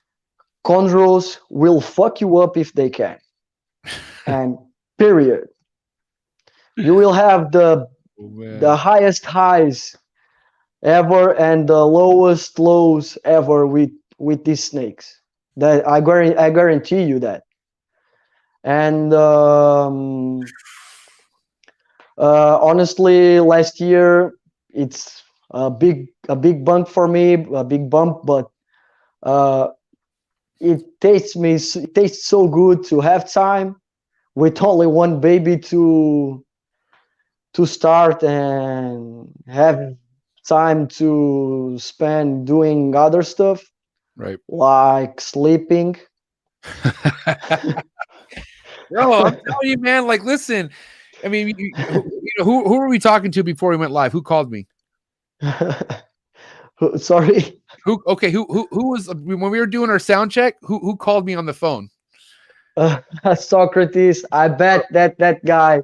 He does not sleep, bro. He does not sleep. And like he's just he was in the army and shit. Like he's a fucking savage. Like he's just a goddamn but he like legitimately does not sleep. Like because he's fucking literally spending I don't know how many minutes or even an hour per fucking neonate making sure they're oh my god, bless that dude, bro. But he is oh man, dog, he does not sleep. I breed 29 babies in 2019, and for some people it's not a big number, but 29 babies will take your sleep and will take your patience, and you will take your hairs off your head, because they can make you completely crazy to when it's time to start them to accept the praise. They are pretty hard.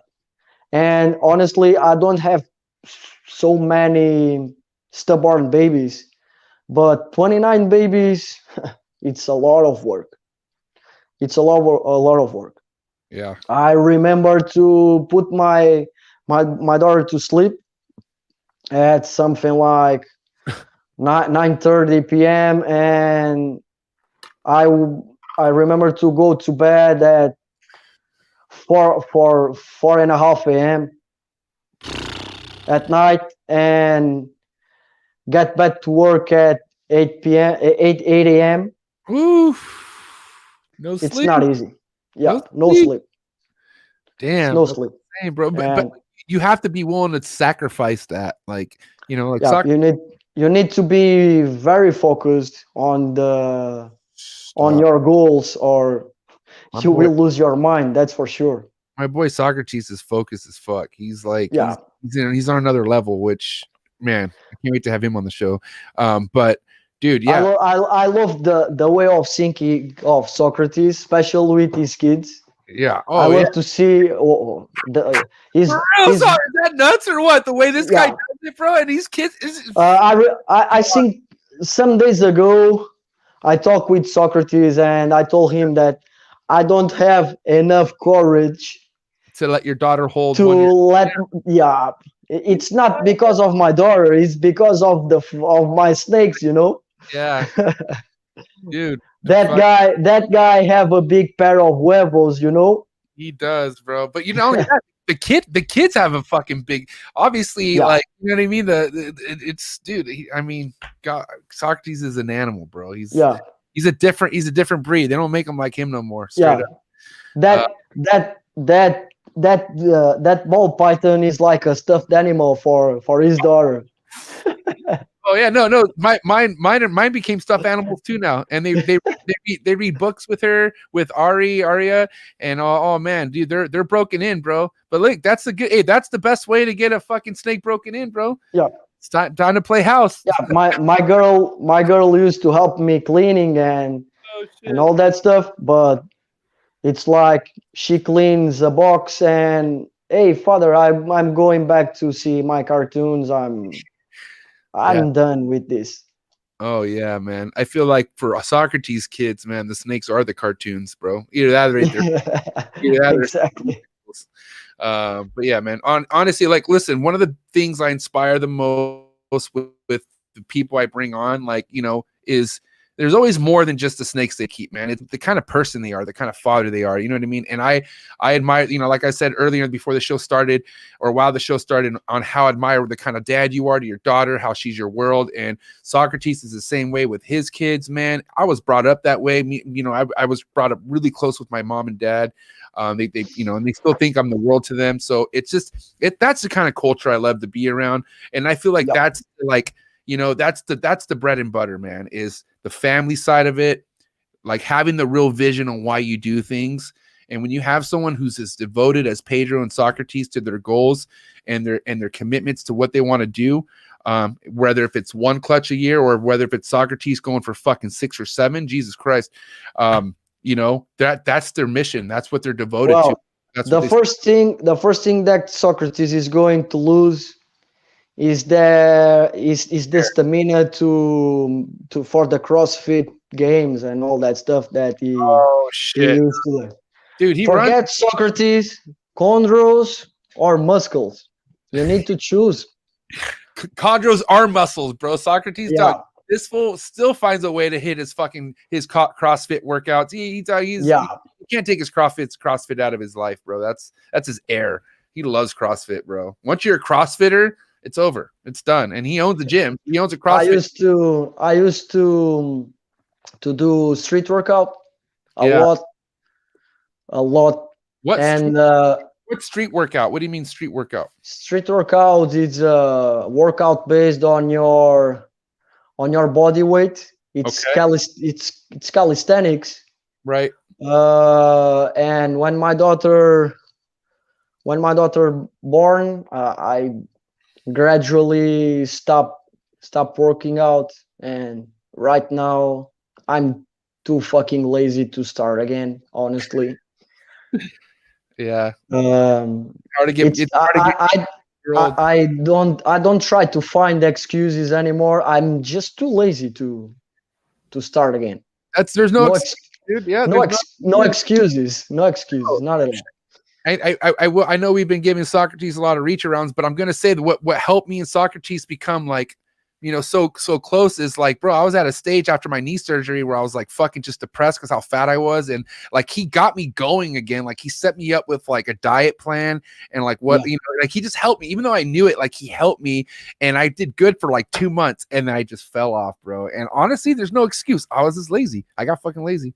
So that's for sure. Thanks, bro. Love you. Thanks for all the help. I'll go back to it again. I promise. I know what to do. Fuck.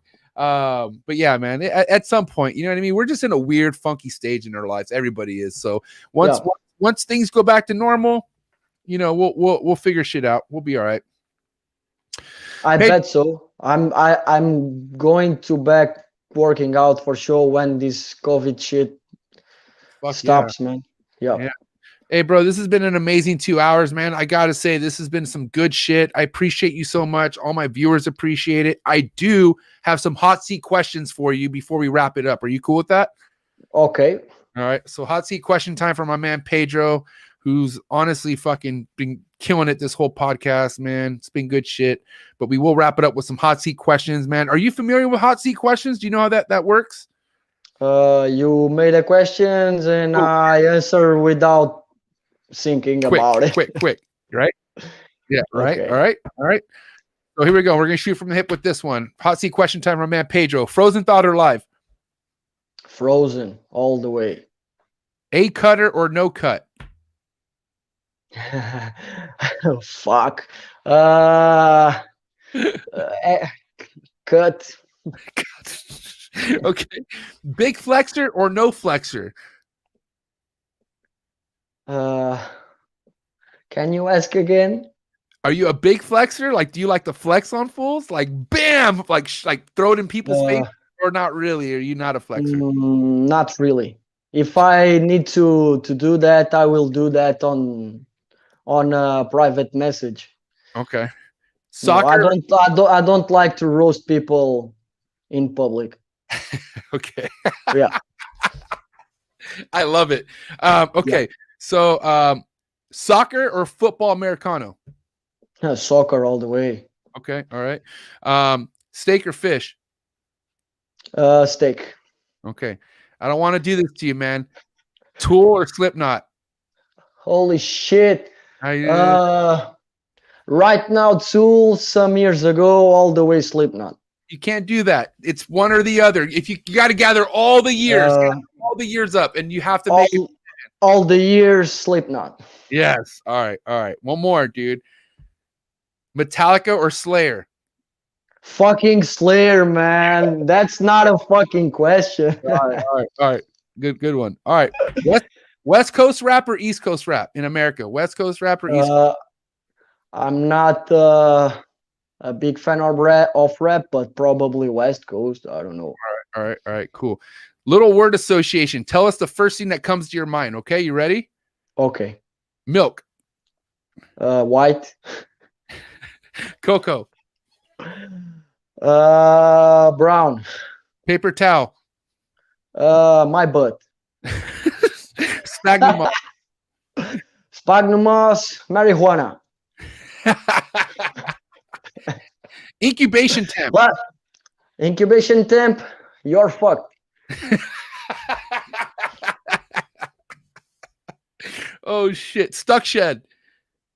Stuck shed. You're fucked too. for some hours. Oh shit. Okay. Instagram trolls. Fuck him. Fuck him. All right, man. This is what I want to know. This is an important one. And I already kind of know what you're going to say, but let's find out. One has to go, Pedro, and it has to go forever. Instagram or Facebook? Instagram. Wow. Damn. That's heavy. I'm an old school guy. You are an old school guy. And honestly, but let me tell you a story about sphagnum moss. And honestly, the first word that came to my head was handcuffs. Wow. Why? It's pretty fucking simple. Some years ago, me and a group of friends are coming back from the M show in Germany. Yeah. And the police put us on the sideways of the road in France and ask us from where did we came from, and we tell to the police that we came from Germany, but we passed through the Netherlands. And when I ingenuously tell that we passed from the Netherlands, you know where Netherlands are, and what we do in Netherlands. Yep. They pull us apart and told us that we need to follow him, follow the policeman, and I have a big bag of sphagnum moss on the rear of the car. And when they saw that, they think that big bag of sphagnum was marijuana. So they handcuff us and they bring the dogs, the sniffing dogs. Wow. And we spent like 1.5 hours handcuffed. Wow. With a policeman in front of us with a shotgun in the side of the road. And when the policeman starts to open boxes full of snakes, spiders, and lizards and all the kind of stuff that you can imagine, well, they start laughing, and they know that we are not drug dealers, we are just crazy guys. And it's a pretty funny situation, but hilarious, bro. We almost shit our pants, but it's one of those histories that you keep to tell to your grandkids, you know. Oh yeah. Don't be careful with sphagnum. So sphagnum for me, handcuffs and marijuana.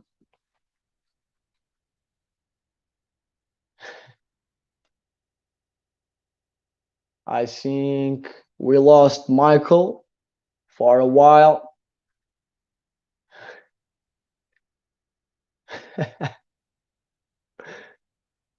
Michael, well, looks like I'm the host of the show right now. I don't know what just happened. Sorry, my internet. I lose you. Yeah, no, I just lost everybody. My bad. Sorry about that. I had no clue what just happened there. Okay, let me just send a message to my girlfriend. Please do. Yeah. Okay. I want you to say hi to all the whatever you want to say what up to your girlfriend, and I want you to say what up to your viewers and all the people who give you support too. So go ahead. I just want to say, Susana, gosto bué de ti, és bué da querida, e eu disse que te ia mandar uma mensagem, por isso está aqui a mensagem. Estás aí à minha espera, mas eu estou mesmo a acabar. Até já. For the people that is following me, I just want to say that chondros just need passion and focus. Yep. And all the rest will show up, that's for sure. But for the people that is going to start with chondros right now, please don't expect a calm sea in the beginning, because there's some big waves. But if you guys follow the directions of a good keeper and breeder, I know that you guys will be well succeed for sure. So don't lose your mind at the first shit that appears, because there's a lot of shit to came. It's just only the beginning. Yeah. Dude, I'm sorry, Pedro. My last question, which was a pretty important question, I didn't ask it. Okay, tell me. But straight up, bro, what's your opinion on people saying breeding chondros is purely all luck? It's not all luck. But there's a lot of people that got luck breeding chondros. If you buy a fucking breeding couple without any experience on this species, and at the first attempt you breed and you are well succeed establishing babies, yep, well, it's a fucking huge load of lucky. Yeah, I don't have any doubt about it. But it's not lucky, and you need to have some expertise to be well succeed at breeding chondros. And even if everything goes okay in the first process, and for me the first process is put the animals together, have all the process well with the female, have a nice follicular development, an ovulation, a nice pre-lay shed. The female made a nice and good clutch. This is for me the first stage. After that first stage, there's a lot of shit that came across during incubation. After the laying, the female can have a lot of issues, and even when you get babies, you can have a lot of problems. Yeah. And baby chondros are made of glass. They will break at the first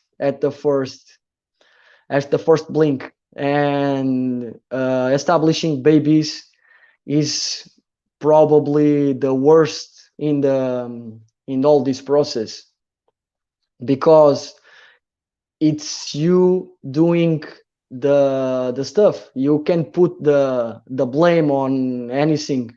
You don't have an incubator to blame. You don't have the female to blame. You don't have the male to blame. It's all on you. And when you have all the weight on your shoulders, people with no experience tend to stress out and make some mistakes. So it's not all about lucky, not at all. But let's say that 25% probably it's luck. It's luck because sometimes the male is not compatible with the female. The female can have some issues and did not even made a follicular development. There are some things that can be attached with lucky, that's for sure, but not 100%, not at all. The last comment I'm going to display is from our man, Patrick Holmes. Okay. He said, motherfuckers think they're about that life until they have a rack full of neonate chondros. Man, ain't that the truth? I've never even had a rack. I've had 2 and I almost wanted to die. I can't imagine 29. I mean, I'm going to have to live it. I'm about that life, Patrick. I'm ready. Obviously you're going to help me, but I know Patrick is a tough guy and he's a pretty experienced keeper. Yep. But he told me that he's going crazy with all those chondro babies. Yeah. It's a fucking heavy work. Trust me. Yeah. Cleaning all those fucking small cages full of shit because they shit and they spread shit all over the boxes, and they are nasty and they are like small pigs, you know? Yeah. Dude, I don't mind the cleaning personally. It's the fucking just feeding, getting them. No. You don't mind to clean 3 or 4 or 10, but you will mind to clean 25 in a fucking row after a day of working. It's not cool to do that. I have 100. I keep over 140 snakes, Pedro. I don't mind cleaning shit. If I have to spend 20 minutes, 30 minutes, 45 minutes to get one to strike, that's where I'm losing my mind. That's where I'm pulling my fucking hair, because that gets in the way for me cleaning shit. The reason why you know what I mean? The reason why cleaning shit isn't nothing, because I have a structured fucking system. But now these little fucking neonates that come into the world need anywhere from 15 minutes to an hour of your attention to fucking get to eat. That's nuts. Only people that pass through that kind of things know why I am telling that the last year for me, it's so fucking cool with time. Yeah, you had all this time. Yeah. And honestly, if I need to get another year, a sabbatic year, in 2021, I will take that, and I will enjoy all the animals I already have, because as I told you before, a lot of times this is about passion. Yep. Passion. So I have honestly one thing that I that I want to do is to enter my snake room and fill myself with joy, you know. Yep.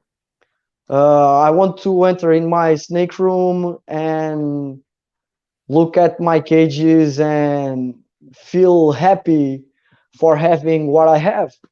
Yeah. So proud too. Proud is a good thing, you know what I mean? Exactly. Yeah, proud.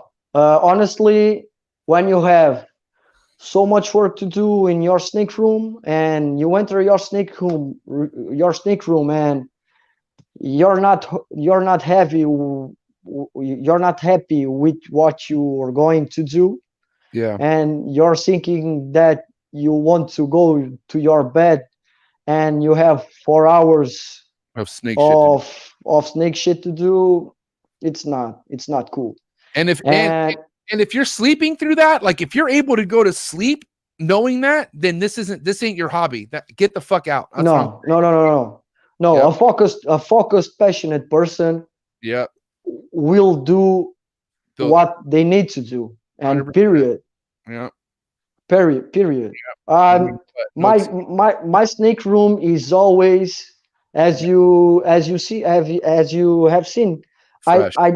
I'm not cleaning my cages for your podcast. I'm cleaning your cages for my enjoyment, you know. Yep. I need to 100%. I need to feel happy in my Chondro room. It's one of my main goals. Yep. with this hobby. Yep. So beautiful, Pedro. Tell me more. What you want? Oh, you want to keep talking? If you want, I have all night. Tomorrow is Sunday. I will not work tomorrow. We were gonna wrap it up, but let's talk about one more topic. How about you pick the topic? I want you to pick an important topic that you feel like any keeper needs to know. How about that? Let this be this is on you now. This is Pedro's stage. So we didn't talk about humidity. Yes, let's talk about the humidity. Let's talk about. Yeah, it's a nice topic to talk about, especially with chondros. I'm against high humidity in cages. I have talked about this before a lot in all the podcasts and interviews I gave. Honestly, high humidities will kill your chondros. Straight high humidities during all the year will kill your chondros. Yeah. I only keep high humidities in the box of babies until 6 months old. My 2020 animal, it's probably 6 months old. I need to check that. I don't have that in my head right now, but I only keep high humidity on the box of that baby when that baby is in the shed cycle. Okay. All my adults spend the entire year without seeing a drop of water. Just water on the floor. Just their water. No. I don't spray my animals at all. Okay.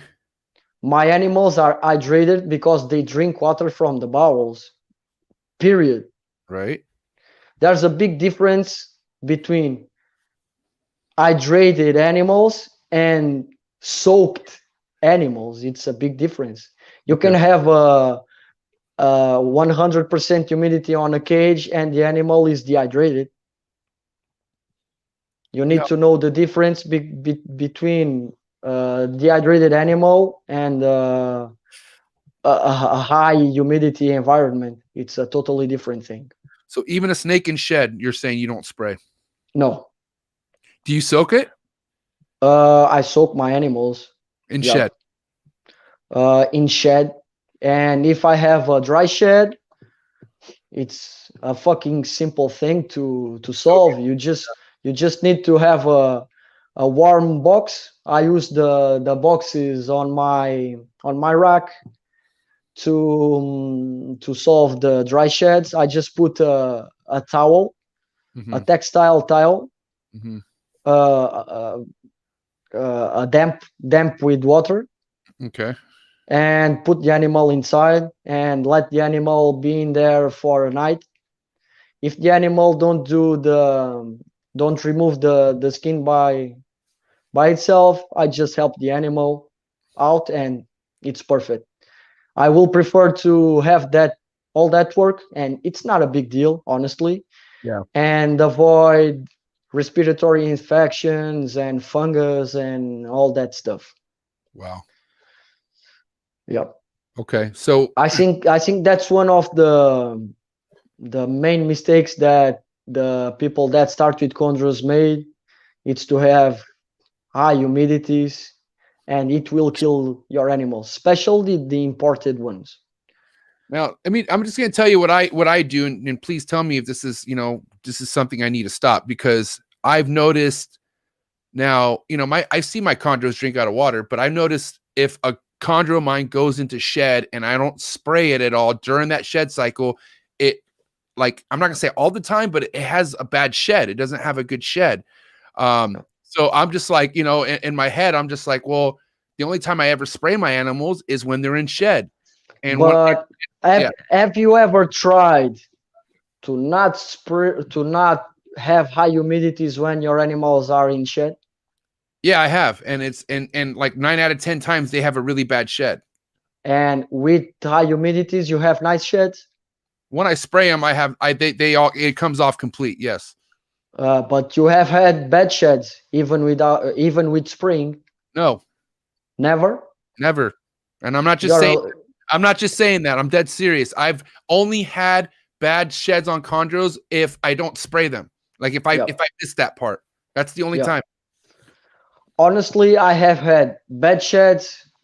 No matter what. In the past with high humidities, and I have bad sheds now, and I have nice sheds now, and I have had nice sheds with high humidities.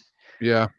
But one thing is for sure, I don't have respiratory infections anymore. Yeah. Knock on wood. Never had that. I have killed a lot of animals with respiratory infections in the past. Wow. Okay. Yeah. Knock on wood, like I said, I've never like Trooper Walsh said, I have killed my share of chondros. Yeah. And and that's every chondro keeper. Everyone goes through it, bro. I don't give a fuck who you are. You've had, dude. I've yet to have a conversation with an experienced, well-seasoned chondro keeper, and they said, "Oh, I've never killed any chondro." I've never heard anyone say that ever. That's bullshit. Yeah, everybody has to. Everybody has to go through it. You can tell that to the kids in the kindergarten, but not to me. In the sandbox. Yeah. The sandbox, doing sand castles and telling I never killed a chondro. Fuck you. Hey, okay. Since we're talking, I have another topic I want to talk about real quick. What do you think like prevents a female from laying properly? Like, for instance, like, do you use an egg box? And if you don't use an egg box, what do you use? And why would a female sometimes just lay the eggs everywhere and not coil around them and stuff like that? So you're talking about avoiding problems when the female is laying, or trying to avoid problems to have a nice laying with problems for the female? I'm saying the problem of the female laying properly, coiled around, and not just abandoned eggs and stuff like that. Like, honestly, when I breed my most prized females, and I'm expecting a clutch of high-end animals, if the female don't get in the egg box, the nest box. I put the female in the rack, in the one box of the rack, with a towel, a textile towel, and without purchase, no purchase at all. But I'm talking about doing that in the last stage of the process. So what would you say, like the last week of their due date, or like when would you? Because remember, okay, first off, shout out to Pedro. Remember, well, actually, okay, remember when I was, okay, remember when you're like, take the water cup out and put a little deli cup. Like you told me to put a smaller deli cup. And what did that bitch do? She laid directly in that little 3-inch deli cup. And luckily, luckily they are fucking idiots. Luckily, there was 14 eggs around it that weren't wet, but she laid 3 directly inside the water. Like remember what I've saying? Yeah. They will fuck you up if they can. Oh my God, that was terrible. If you put a cap of a water bottle, I'll still go right there. They will put a fucking egg on that cap. That's for sure. Yep. So I remove water and I just put a nice towel. No water at all in the towel. The towel is totally dry. It's a dry towel. And what heat do you have in the tub? Like what temperature is your recommendation, or what do you think your temperature on the tub? It's the same temperatures that I have for the animals that are in the rack. So I used to have 32, 33 degrees on the hot side, and 27 in the cold side. So she will choose so 89 where she wants to be. But one thing is for sure, she will not drop the eggs from the perch. She will not lay on the fucking water bowl. She will not do stupid things for sure. She can, or probably some will eat the eggs back because they are stupid as fuck. But it's way more difficult to have problems if you do this kind of technique. But the most of my females used to lay on the nest box. Yeah. Okay. Well, I mean, luckily for me, this year. Another tip. I used to soak my females when they are about to lay. I used to make sure they're hydrated. Exactly. Okay. If the female is not well hydrated, the muscles will not work with the contractions, and she will be egg bounded for sure, or she will have a lot of problems after laying. And after laying, a lot of females die after laying with complications. Yeah. Wow, super crucial, man, because that's important stuff. I mean, the biggest loss you could receive out of a breeding project is the female. You know, you lose that female, and it's like, fuck, say goodbye to that whole project. It's done. Yeah. In 2010, I made a project with a pretty nice Wamina male, and Arfak female. And I lost the female 3 days before laying with 19 fertile eggs inside her. Oh my God. Yeah, she died. 3 days after that, I lost the male, and I lost everything. No babies, no female, no male. Damn. That's heavy, bro. Yeah. That's heavy. That's the kind of shit you have to be ready for. It's chondros. Yeah, it's chondros. Ruin your life if you let it. Yeah. Man, dude. All right, Pedro. Listen, we're wrapping this up, bro. Let's do that. I appreciate you so much, man. You staying up with us and hanging out. You know, I know it's fucking late on your side, and you know, my viewers appreciate it. I appreciate it, and we're gonna get you back on here. I know you're due for a part 2 Unfiltered Reptiles podcast, so we're gonna be scheduling that. I can't wait for that because that's. I'm waiting for a round table one day with some of the guys. You can do that. Round 2, we won't say any names, but the round 2's happening, and it's gonna go down fucking pretty soon. So stay tuned. Unfiltered Reptiles podcast, round 2 with my man Pedro, and we're gonna have other special guests. But Pedro, you have a wonderful night, man. Thank you so much. Yeah. Thank you, man. I'll hit you up. We talk frequently, me and you. So thank you, man. Have a good night. God bless you. Okay. Hi. Good night, man. Good night, man. Nice to be here. Bye. Bye. Peace. Fuck yeah, my man Pedro. Chondro Connection, Portugal up in the building, man. Fuck, it was amazing, dude. I could just keep talking and talking to that dude, bro. Fortunately, I have another podcast to get onto, which is 6 o'clock Pacific Standard Time. So if you guys want to check that out, I'm going to be on MIXOLOGY. Yeah, MIXOLOGY's open mic. I mean, you give me an open mic, I'm going to talk. Get ready. But the link to that's in the description below. If you guys want to join and check it out, it'd be cool if all my trappers tap in and fucking say what up to me. Because I don't know who's going to be up in the building here, man. So come through 6 o'clock tonight. And then, yeah, man, good episode. Like I said, this shit was amazing. Clearly, if you don't understand what's to come with keeping chondros by now, God bless you. Okay. It's not easy.